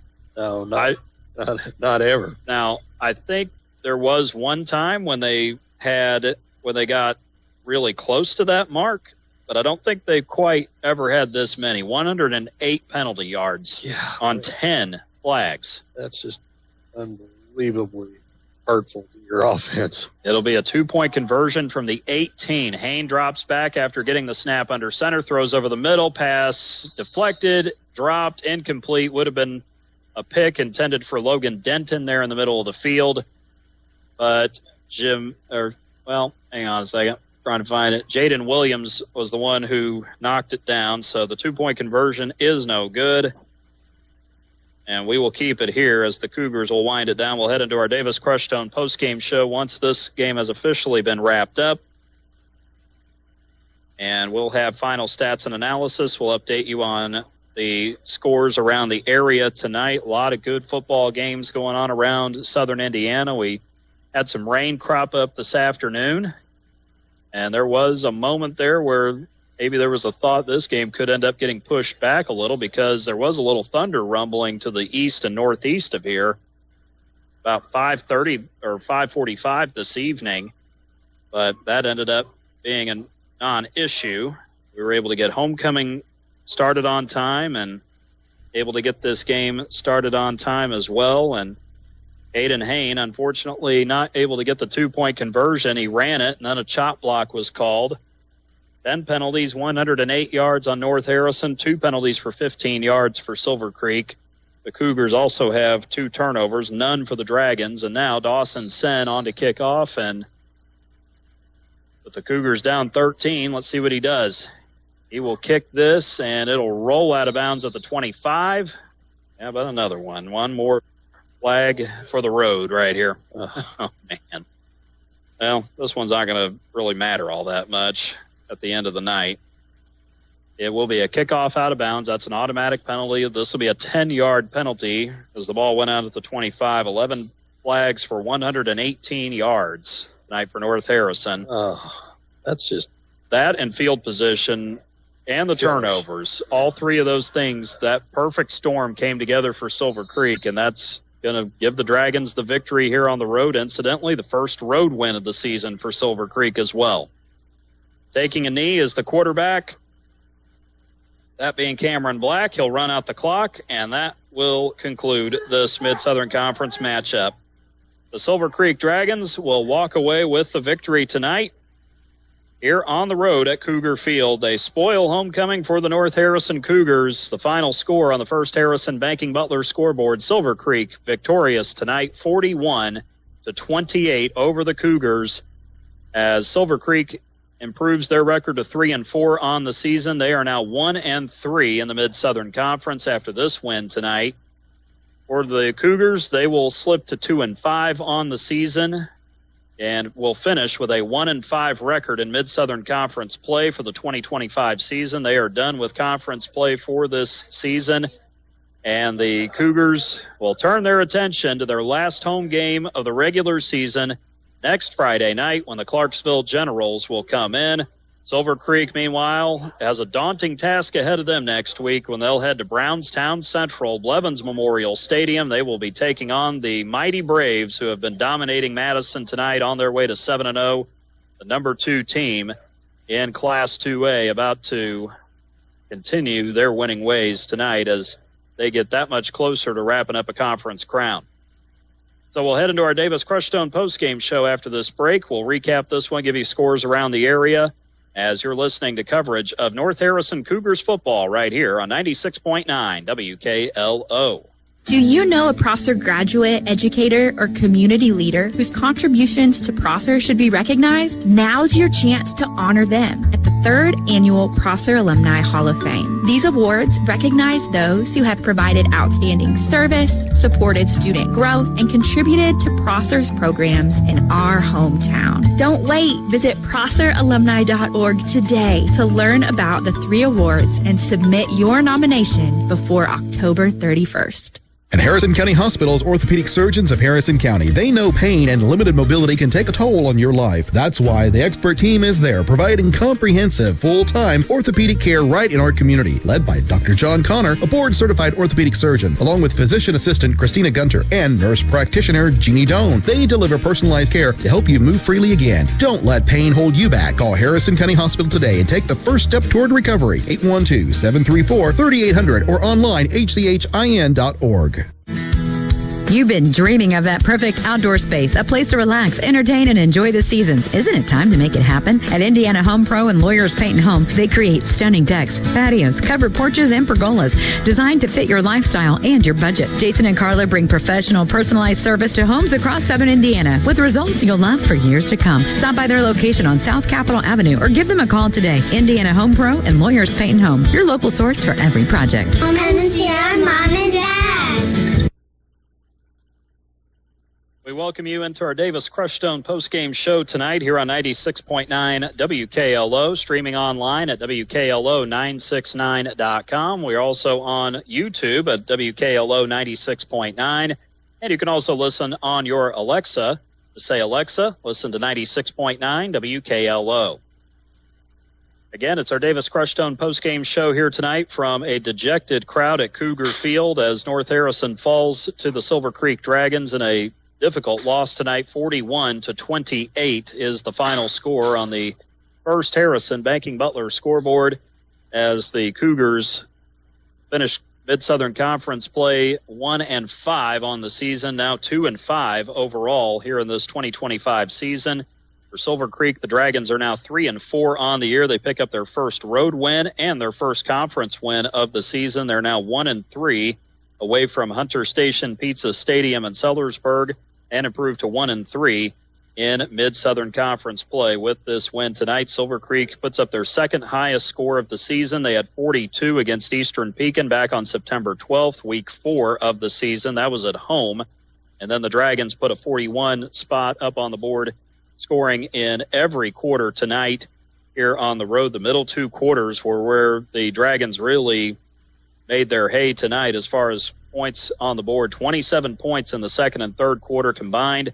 The combination of penalties against the Cougars, along with positive field position for the Dragons, along with 2 North Harrison turnovers, certainly added up and created a snowball effect for this North Harrison football team tonight as they fall here on their home field. Homecoming night sullied with the loss tonight. Taylor Receiver was crowned homecoming king prior to the game. Kendall Christie was the homecoming queen tonight here at North Harrison.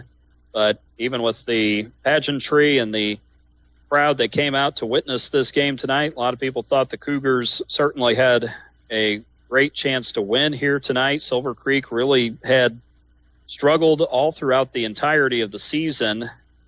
They've not really been able to get their footing very often. They were able to come from behind to beat New Albany last week. They scored with about a minute and a half to go to win 23-22, and some of that positivity, some of that good play that they had last week, it seems like it carried over into practice and then subsequently into tonight's game as well, much to the Cougars' dismay. And yes, the Cougars certainly got in their own way with the penalties tonight. Yeah, you could say, well, Silver Creek had a couple they got away with, and certainly that plays a factor in that as well. But the Cougars just continued to pile up the penalties tonight, a amount that's way too high for the Cougars, and an unlikely unsportsmanlike conduct penalty early in the third quarter called against North Harrison head coach Gary Fessel, contributing to that as well. Not sure exactly what happened there, but certainly inexplicable and unexpected to see that from this North Harrison team. So just a really difficult night, especially in the second half, where North Harrison was outscored 21-12 against this Dragon football team. So we take a look now at the scoring summary tonight. North Harrison got the ball first and had a good drive going, but a chop block penalty set the Cougars way back.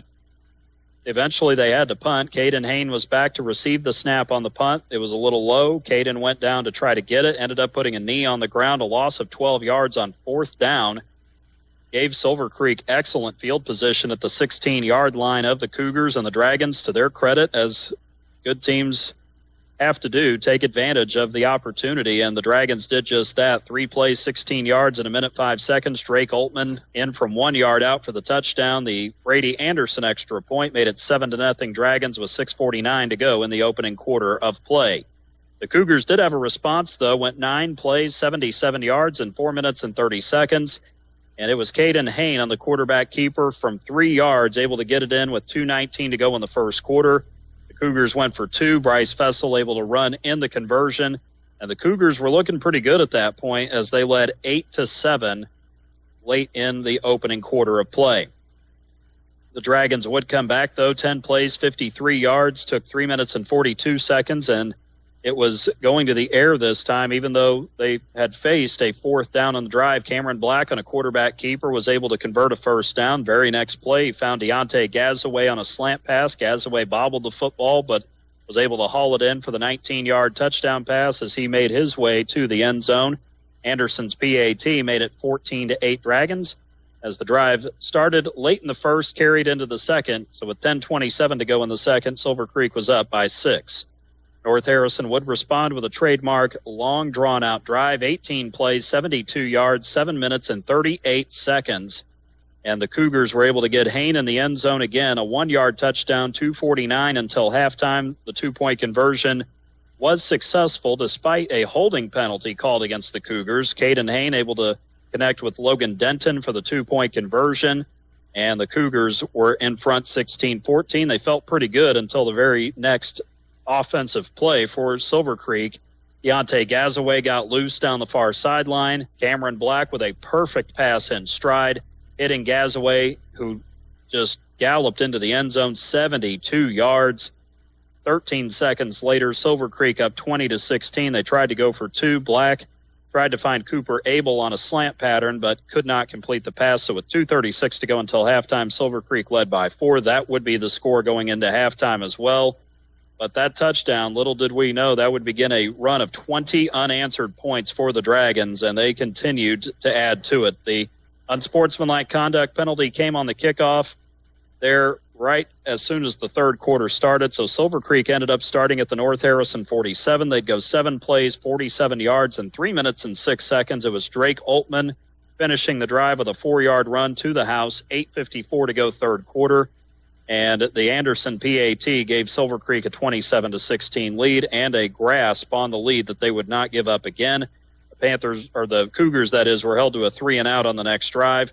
Silver Creek then, because of a line drive punt and a return of about 17 yards, got to the North Harrison 17. First play went to Sam Elliott on a handoff. He ran 24 yards, got held to no gain on the next play, but on the third play, Altman got the handoff and was able to get into the end zone with a 3-yard touchdown. 3 plays, 27 yards in 57 seconds. Anderson's extra point with 5:39 left in the third gave Silver Creek a 34-16 lead. The Cougars persisted against the Dragons, though, as North Harrison started at their own 25-yard line. Bryce Fessel had a 17-yard run on the second play, a 15-yard completion to Garrett Tucker on the 9th play. On the 11th play, a pass completion on 4th and 12 converted. Logan Denton was able to haul it in, get a first down. 3 plays later, it was Caden Hain bulldozing his way to the end zone from 15 yards out. 14 plays, 75 yards, 6 minutes, 56 seconds. Cooper Clooney would run in the 2-point conversion, or actually would not convert on the 2 points. He was held out of the end zone on the conversion attempt, so the lead was 34-22 Silver Creek at that point. 10:43 to go in the fourth quarter. The Dragons would come back 7 plays, 55 yards on the next drive. 3:29 evaporated off the clock, and it was Altman again for the 4th time tonight, this time on a 22-yard scamper to the end zone. Brady Anderson PAT made it 41-22 with 7:14 to go. And then the Cougars would go 5 plays in 2 minutes, 23 seconds, spanning 28 yards. Caden Hain throwing an interception. Silver Creek took over at the 39. They'd go 3-and-out. North Harrison got it back at their own 43-yard line. Pass completion to Tucker on the second play for 22 yards. A pass to Bryce Fessel for 20 yards on the 6th play. And then Hain on the 7th play on a drive that went 57 yards in 3 minutes and 4 seconds, capped off with his 4th touchdown of the night. Caden Hain had every touchdown for North Harrison tonight. They went for 2. Hain trying to find Logan Denton after he walked into the end zone. A chop block penalty was called on the Cougars. That cost him 15 yards. Hain had to throw, went to Logan Denton, but the pass was incomplete on the conversion. So with 11 seconds to go, Silver Creek would get it back and just needed to take the one knee. Cameron Black was able to do that, and the Dragons come out with the victory tonight, 41-28 over North Harrison. Silver Creek again 3-4 overall on the season, now 1-3 in Mid-Southern Conference play, and they're 1-3 away from home this season as well. North Harrison, meanwhile, has lost 3 in a row at home. The Cougars are now 1-3 at home. They finish 1-5 in the MSC as their conference schedule is now complete for 2025. The Cougars are now 2-5 overall. They're back here at home. They will be honoring their seniors next Friday night when the Clarksville Generals will come here to Cougar Field. For Silver Creek, they got their hands full, to say the least. Next Friday night, they'll head to Blevins Memorial Stadium in Brownstown to take on the Braves, the number 2 team in Class 2A.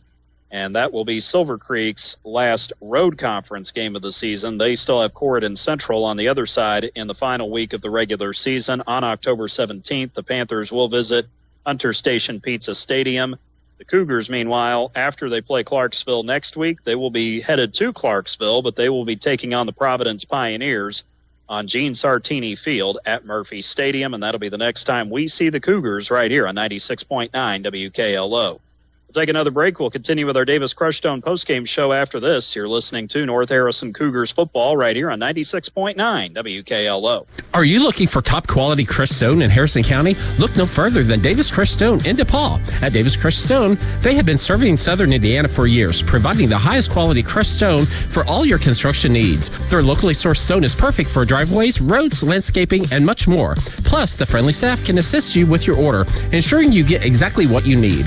They'll even deliver it right to your doorstep, making your project hassle-free. Choose Davis Crestone for your next project. Give them a call at 812-347-2707. Looking for great food at a great price? Come to Rita's Taco Shop on Edsel Lane in Corden. From loaded tacos and burritos to bowls and street favorites, Rita's has the flavor you crave and the value you love. Dine in or carry out. They're fast, fresh, and always delicious. Don't forget to pair your meal with the refreshing drinks and signature margaritas. With so many options, there's something for everyone. And gift cards make it easy to share the flavor. At Rita's, they're proud to support our local athletes on the court, the field, and in our community. Rita's Taco Shop in Corden, where community and flavor come together.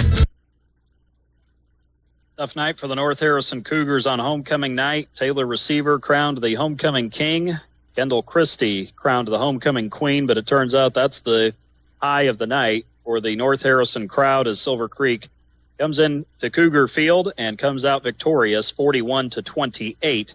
The final score on the First Harrison Banking Butler scoreboard tonight here on the campus of North Harrison High School in Ramsey, along with our statistician and analyst, Greg Deaton. I'm David Deaton with the play-by-play story.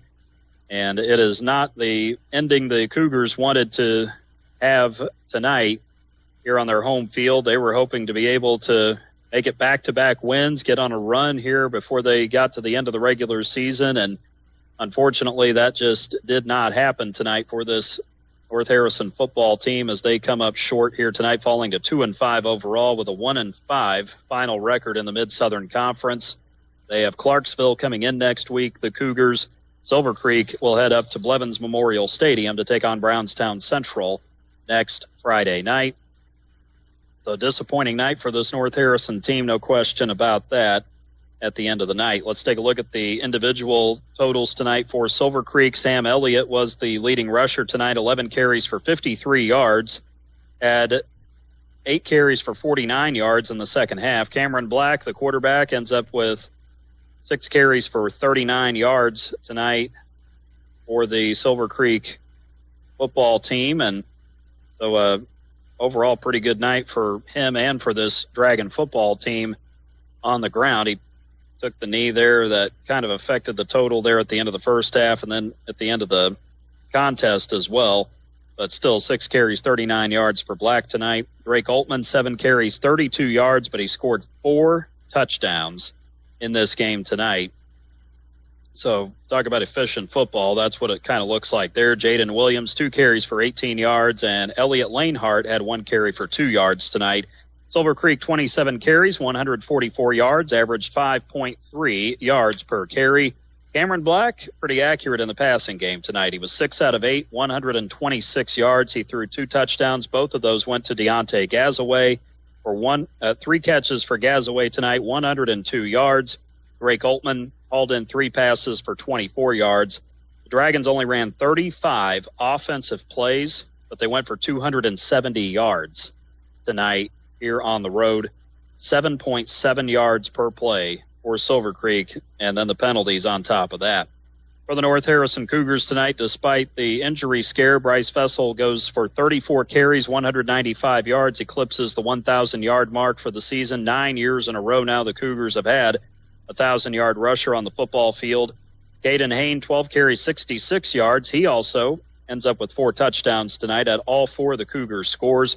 Cooper Clooney, 7 carries for 32 yards. Landon Banks carried it 3 times for 4 yards. The Cougars ran 56 times, 297 yards, 5.3 yards per carry. Caden Hain, 10 of 16 passing tonight for 87 yards. He did, however, throw 2 interceptions on the night. Garrett Tucker hauled in 2 passes for 37 yards. Logan Denton, 4 receptions for 30 yards. And Bryce Fessel caught 1 pass for 20 yards. The Cougars ran 72 offensive plays for 384 yards on the night. 5.3 yards per play. They outgained Silver Creek by 114 yards, ran more than double the plays, and lost by 2 touchdowns here tonight. And the penalties were certainly what hurt the Cougars more than anything else. 14-12 Cougars on first downs, had the 2 turnovers on the interceptions. Silver Creek, 2 penalties for 15 yards. North Harrison, 11 penalties for 118 yards. Certainly was costly, along with the field position and those 2 turnovers here tonight, as the Cougars fall to Silver Creek 41-28 on the First Harrison Banking Butler scoreboard. We will wrap things up on the other side of the break as we continue with our Davis Crushstone postgame show. You're listening to North Harrison Cougars football right here on 96.9 WKLO.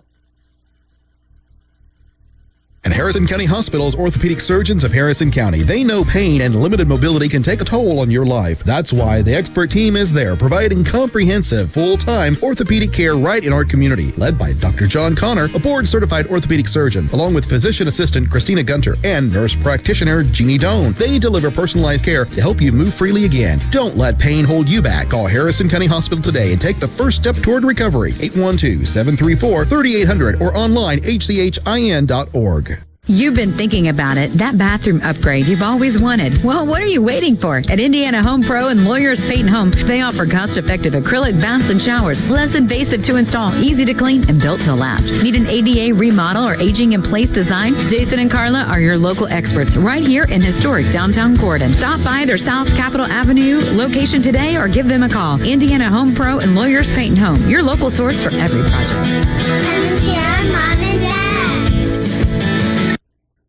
Well, as we begin to wind things down tonight on our Davis Crushstone postgame show, it is a tough night for the Cougars as they lose to Silver Creek. Final score 41-28 on the First Harrison Banking Butler scoreboard. And this North Harrison team got a chance to bounce back next week. They will be right back here at home taking on Clarksville. It'll be senior night, and all the seniors on this Cougar roster will be recognized prior to the game as they will play their last regular season game here at home at the friendly confines of Cougar Field. North Harrison trying to salvage a second home win this season if they are able to beat the Clarksville Generals next week. Certainly will be favored going into that game, but as Gary Fessel, the head coach of this Cougar team, has been saying all year, the goal is just to continue to improve each and every week, continue to build on the good things they've been doing throughout the year, and that's what the Cougars really do have to do going into next week as they try to get their focus here on the end of the season and eventually sectional play coming up here in 3 weeks. Incidentally, the IHSAA football sectional pairing show is coming up a week from Sunday on October 12th. You can watch the pairing show on ihsaatv.org. It'll run from 6 to 8 p.m. on Sunday, October 12th. And the draw, of course, will start in 1A North, go 1A South, 2A North, and 2A South, all the way through 6A. And, of course, North Harrison and Corydon Central both are competing in Sectional 31 in Class 3A. The Cougars are the defending sectional champions from a year ago. And we'll see what the draw contains for the Cougars and the Panthers 1 week from Sunday on October 12th. You can watch the pairings on IHSAATV.org. Also, final score tonight, Charlestown escaping Corydon. I don't know how, Panthers, that's a tough one. 27-26. Charlestown survives Corydon Central. And for this Panther team, especially after the performance last week, they really showed a lot of heart, resiliency tonight. Unfortunately, it wasn't enough to get the win. Excuse me for 1 second. 5 minutes, 16 seconds of the fourth quarter. Charlestown was up 27-20. Corydon came back. Dane Nyman was able to connect with Jack Fessel, who broke multiple tackles. Hat tip to Brandon Miniard on the report, as Jack took it 74 yards for the touchdown. Unfortunately, Nyman's PAT ended up sailing left, so the Panthers were down a point. Still in the hunt. Charlestown turned it over. Late in the contest, Panthers got to field goal range. Nyman had made a 29 and a 34-yard field goal on the season, but unfortunately, his attempt would be short with less than a minute to go. The Pirates were able to take a knee, And somehow Charlestown gets to 6-1 and survives on the road at Panther Field. A heartbreaking loss for the Panthers. A much, much better effort this week, though, even with the loss. And so you feel for the Panthers not being able to get the win, considering they were right there. But still, a heck of an effort tonight all the way around. And for Charlestown, that is now 4 wins by 7 points or less. That's 3 wins by 4 points or less this year. Charlestown's last 3 wins have come by a combined total of 8 points. And the Pirates are on a 5-game winning streak right now. So tough loss for the Panthers. They've lost 3 of their last 4 now. We will be back with the Panthers next Friday as we will head to Corydon for senior night next Friday at Panther Field here on 96.9 WKLO. Corydon Central will host future Mid-Southern Conference opponent and a potential sectional foe when the Madison Cubs come to Panther Field. As we mentioned before, the Cubs have really had a difficult season. They've been struggling so far. They're going to come into this game 0-7 on the year. They were hosting Brownstown Central tonight. They were down 56-0 at last check. That final score ends up being 63-7 Brownstown. So Madison coming in at 0-7. Senior quarterback Matt McCarty leads the spread offense that has had issues getting into gear all season. Senior running back Joseph Stanley is a tough physical back. He's been the central figure besides McCarty in the offense. The Cubs defense has had a myriad of issues slowing down just about everybody. They've given up 40 or more points in 6 of their first 7 games this year. And, of course, it wasn't going to get any easier with number 2 and 2A coming in onto their home field tonight, as Brownstown goes on to win 63-7 at Madison. Second-year head coach Charles Benintende looking for a spark of some kind as the sectional draw and the opening round of postseason play draws near. So join our broadcast next week from Panther Field in Corydon. We'll get started around 6:30 next Friday night with our Davis Crushstone pregame show. Kickoff scheduled for 7 o'clock on the Corydon Central High School campus in the town of Corydon. You can catch North Harrison and Corydon Central football all season long right here on 96.9 WKLO. You can listen on 96.9 FM, streaming on our website, WKLO969.com. You can find us on our YouTube channel, WKLO 96.9. And you can also listen to us on your Alexa by saying, Alexa, listen to 96.9 WKLO. As we close up shop for the night, we'd like to thank all of our great sponsors: Harrison County Hospital, Denny's Carpet, Our Place, Drug and Alcohol Services, Indiana Home Pro, Lawyers Paint and Home, and Rita's Taco Shop in Corydon, Ivy Tech Community College in Sellersburg, Prosser Career Education Center in New Albany, Dr. Black's Eye Associates, Bender Lumber, First Harrison Bank, Morgan's Auto Salvage in Paoli, and Davis Crushstone in DePaul. Most of all, thanks to you for listening to our North Harrison football broadcast tonight. Once again, the final score on the First Harrison Banking Butler scoreboard: Silver Creek 41, North Harrison 28. The Cougars back here at home to take on Clarksville next week. We will be back with the Cougars in 2 weeks when they head to Providence to take on the Pioneers. Next week, again, we'll be down in Corydon. The Panthers will be taking on the Madison Cubs in the last home game at Panther Field here in the 2025 season. A new edition in the 32nd season of Indiana Sports Talk with Bob Lovell. We will join it in progress coming up next.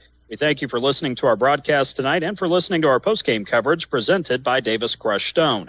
For all of your crushed stone, lime, and aggregate needs, call Davis Crushstone in DePaul at 812-347-2707. For our statistician and analyst, Greg Deaton, I'm David Deaton saying have a great night and a great weekend from Cougar Field on the campus of North Harrison High School in the town of Ramsey. And special emphasis on this tonight: keep your heads held high, love each other, be a light in your community, and may God bless America. Thanks again for tuning in tonight. You have been listening to coverage of North Harrison Cougars football right here on 96.9 WKLO. This broadcast on Real Country 96.9 WKLO has been made possible by our incredible community sponsors: Davis Crushstone, Dr. Black's Eye Associates, Denny's Carpet, First Harrison Bank, Ivy Tech of Sellersburg, Morgan's Auto Salvage, Our Place Drug and Alcohol Services, Prosser Career Education Center, Rita's Tacos, Indiana Home Pro and Lawyers Paint and Home. Thanks for supporting local athletes, local schools, and local radio. This has been Real Country 96.9 WKLO, keeping our communities connected.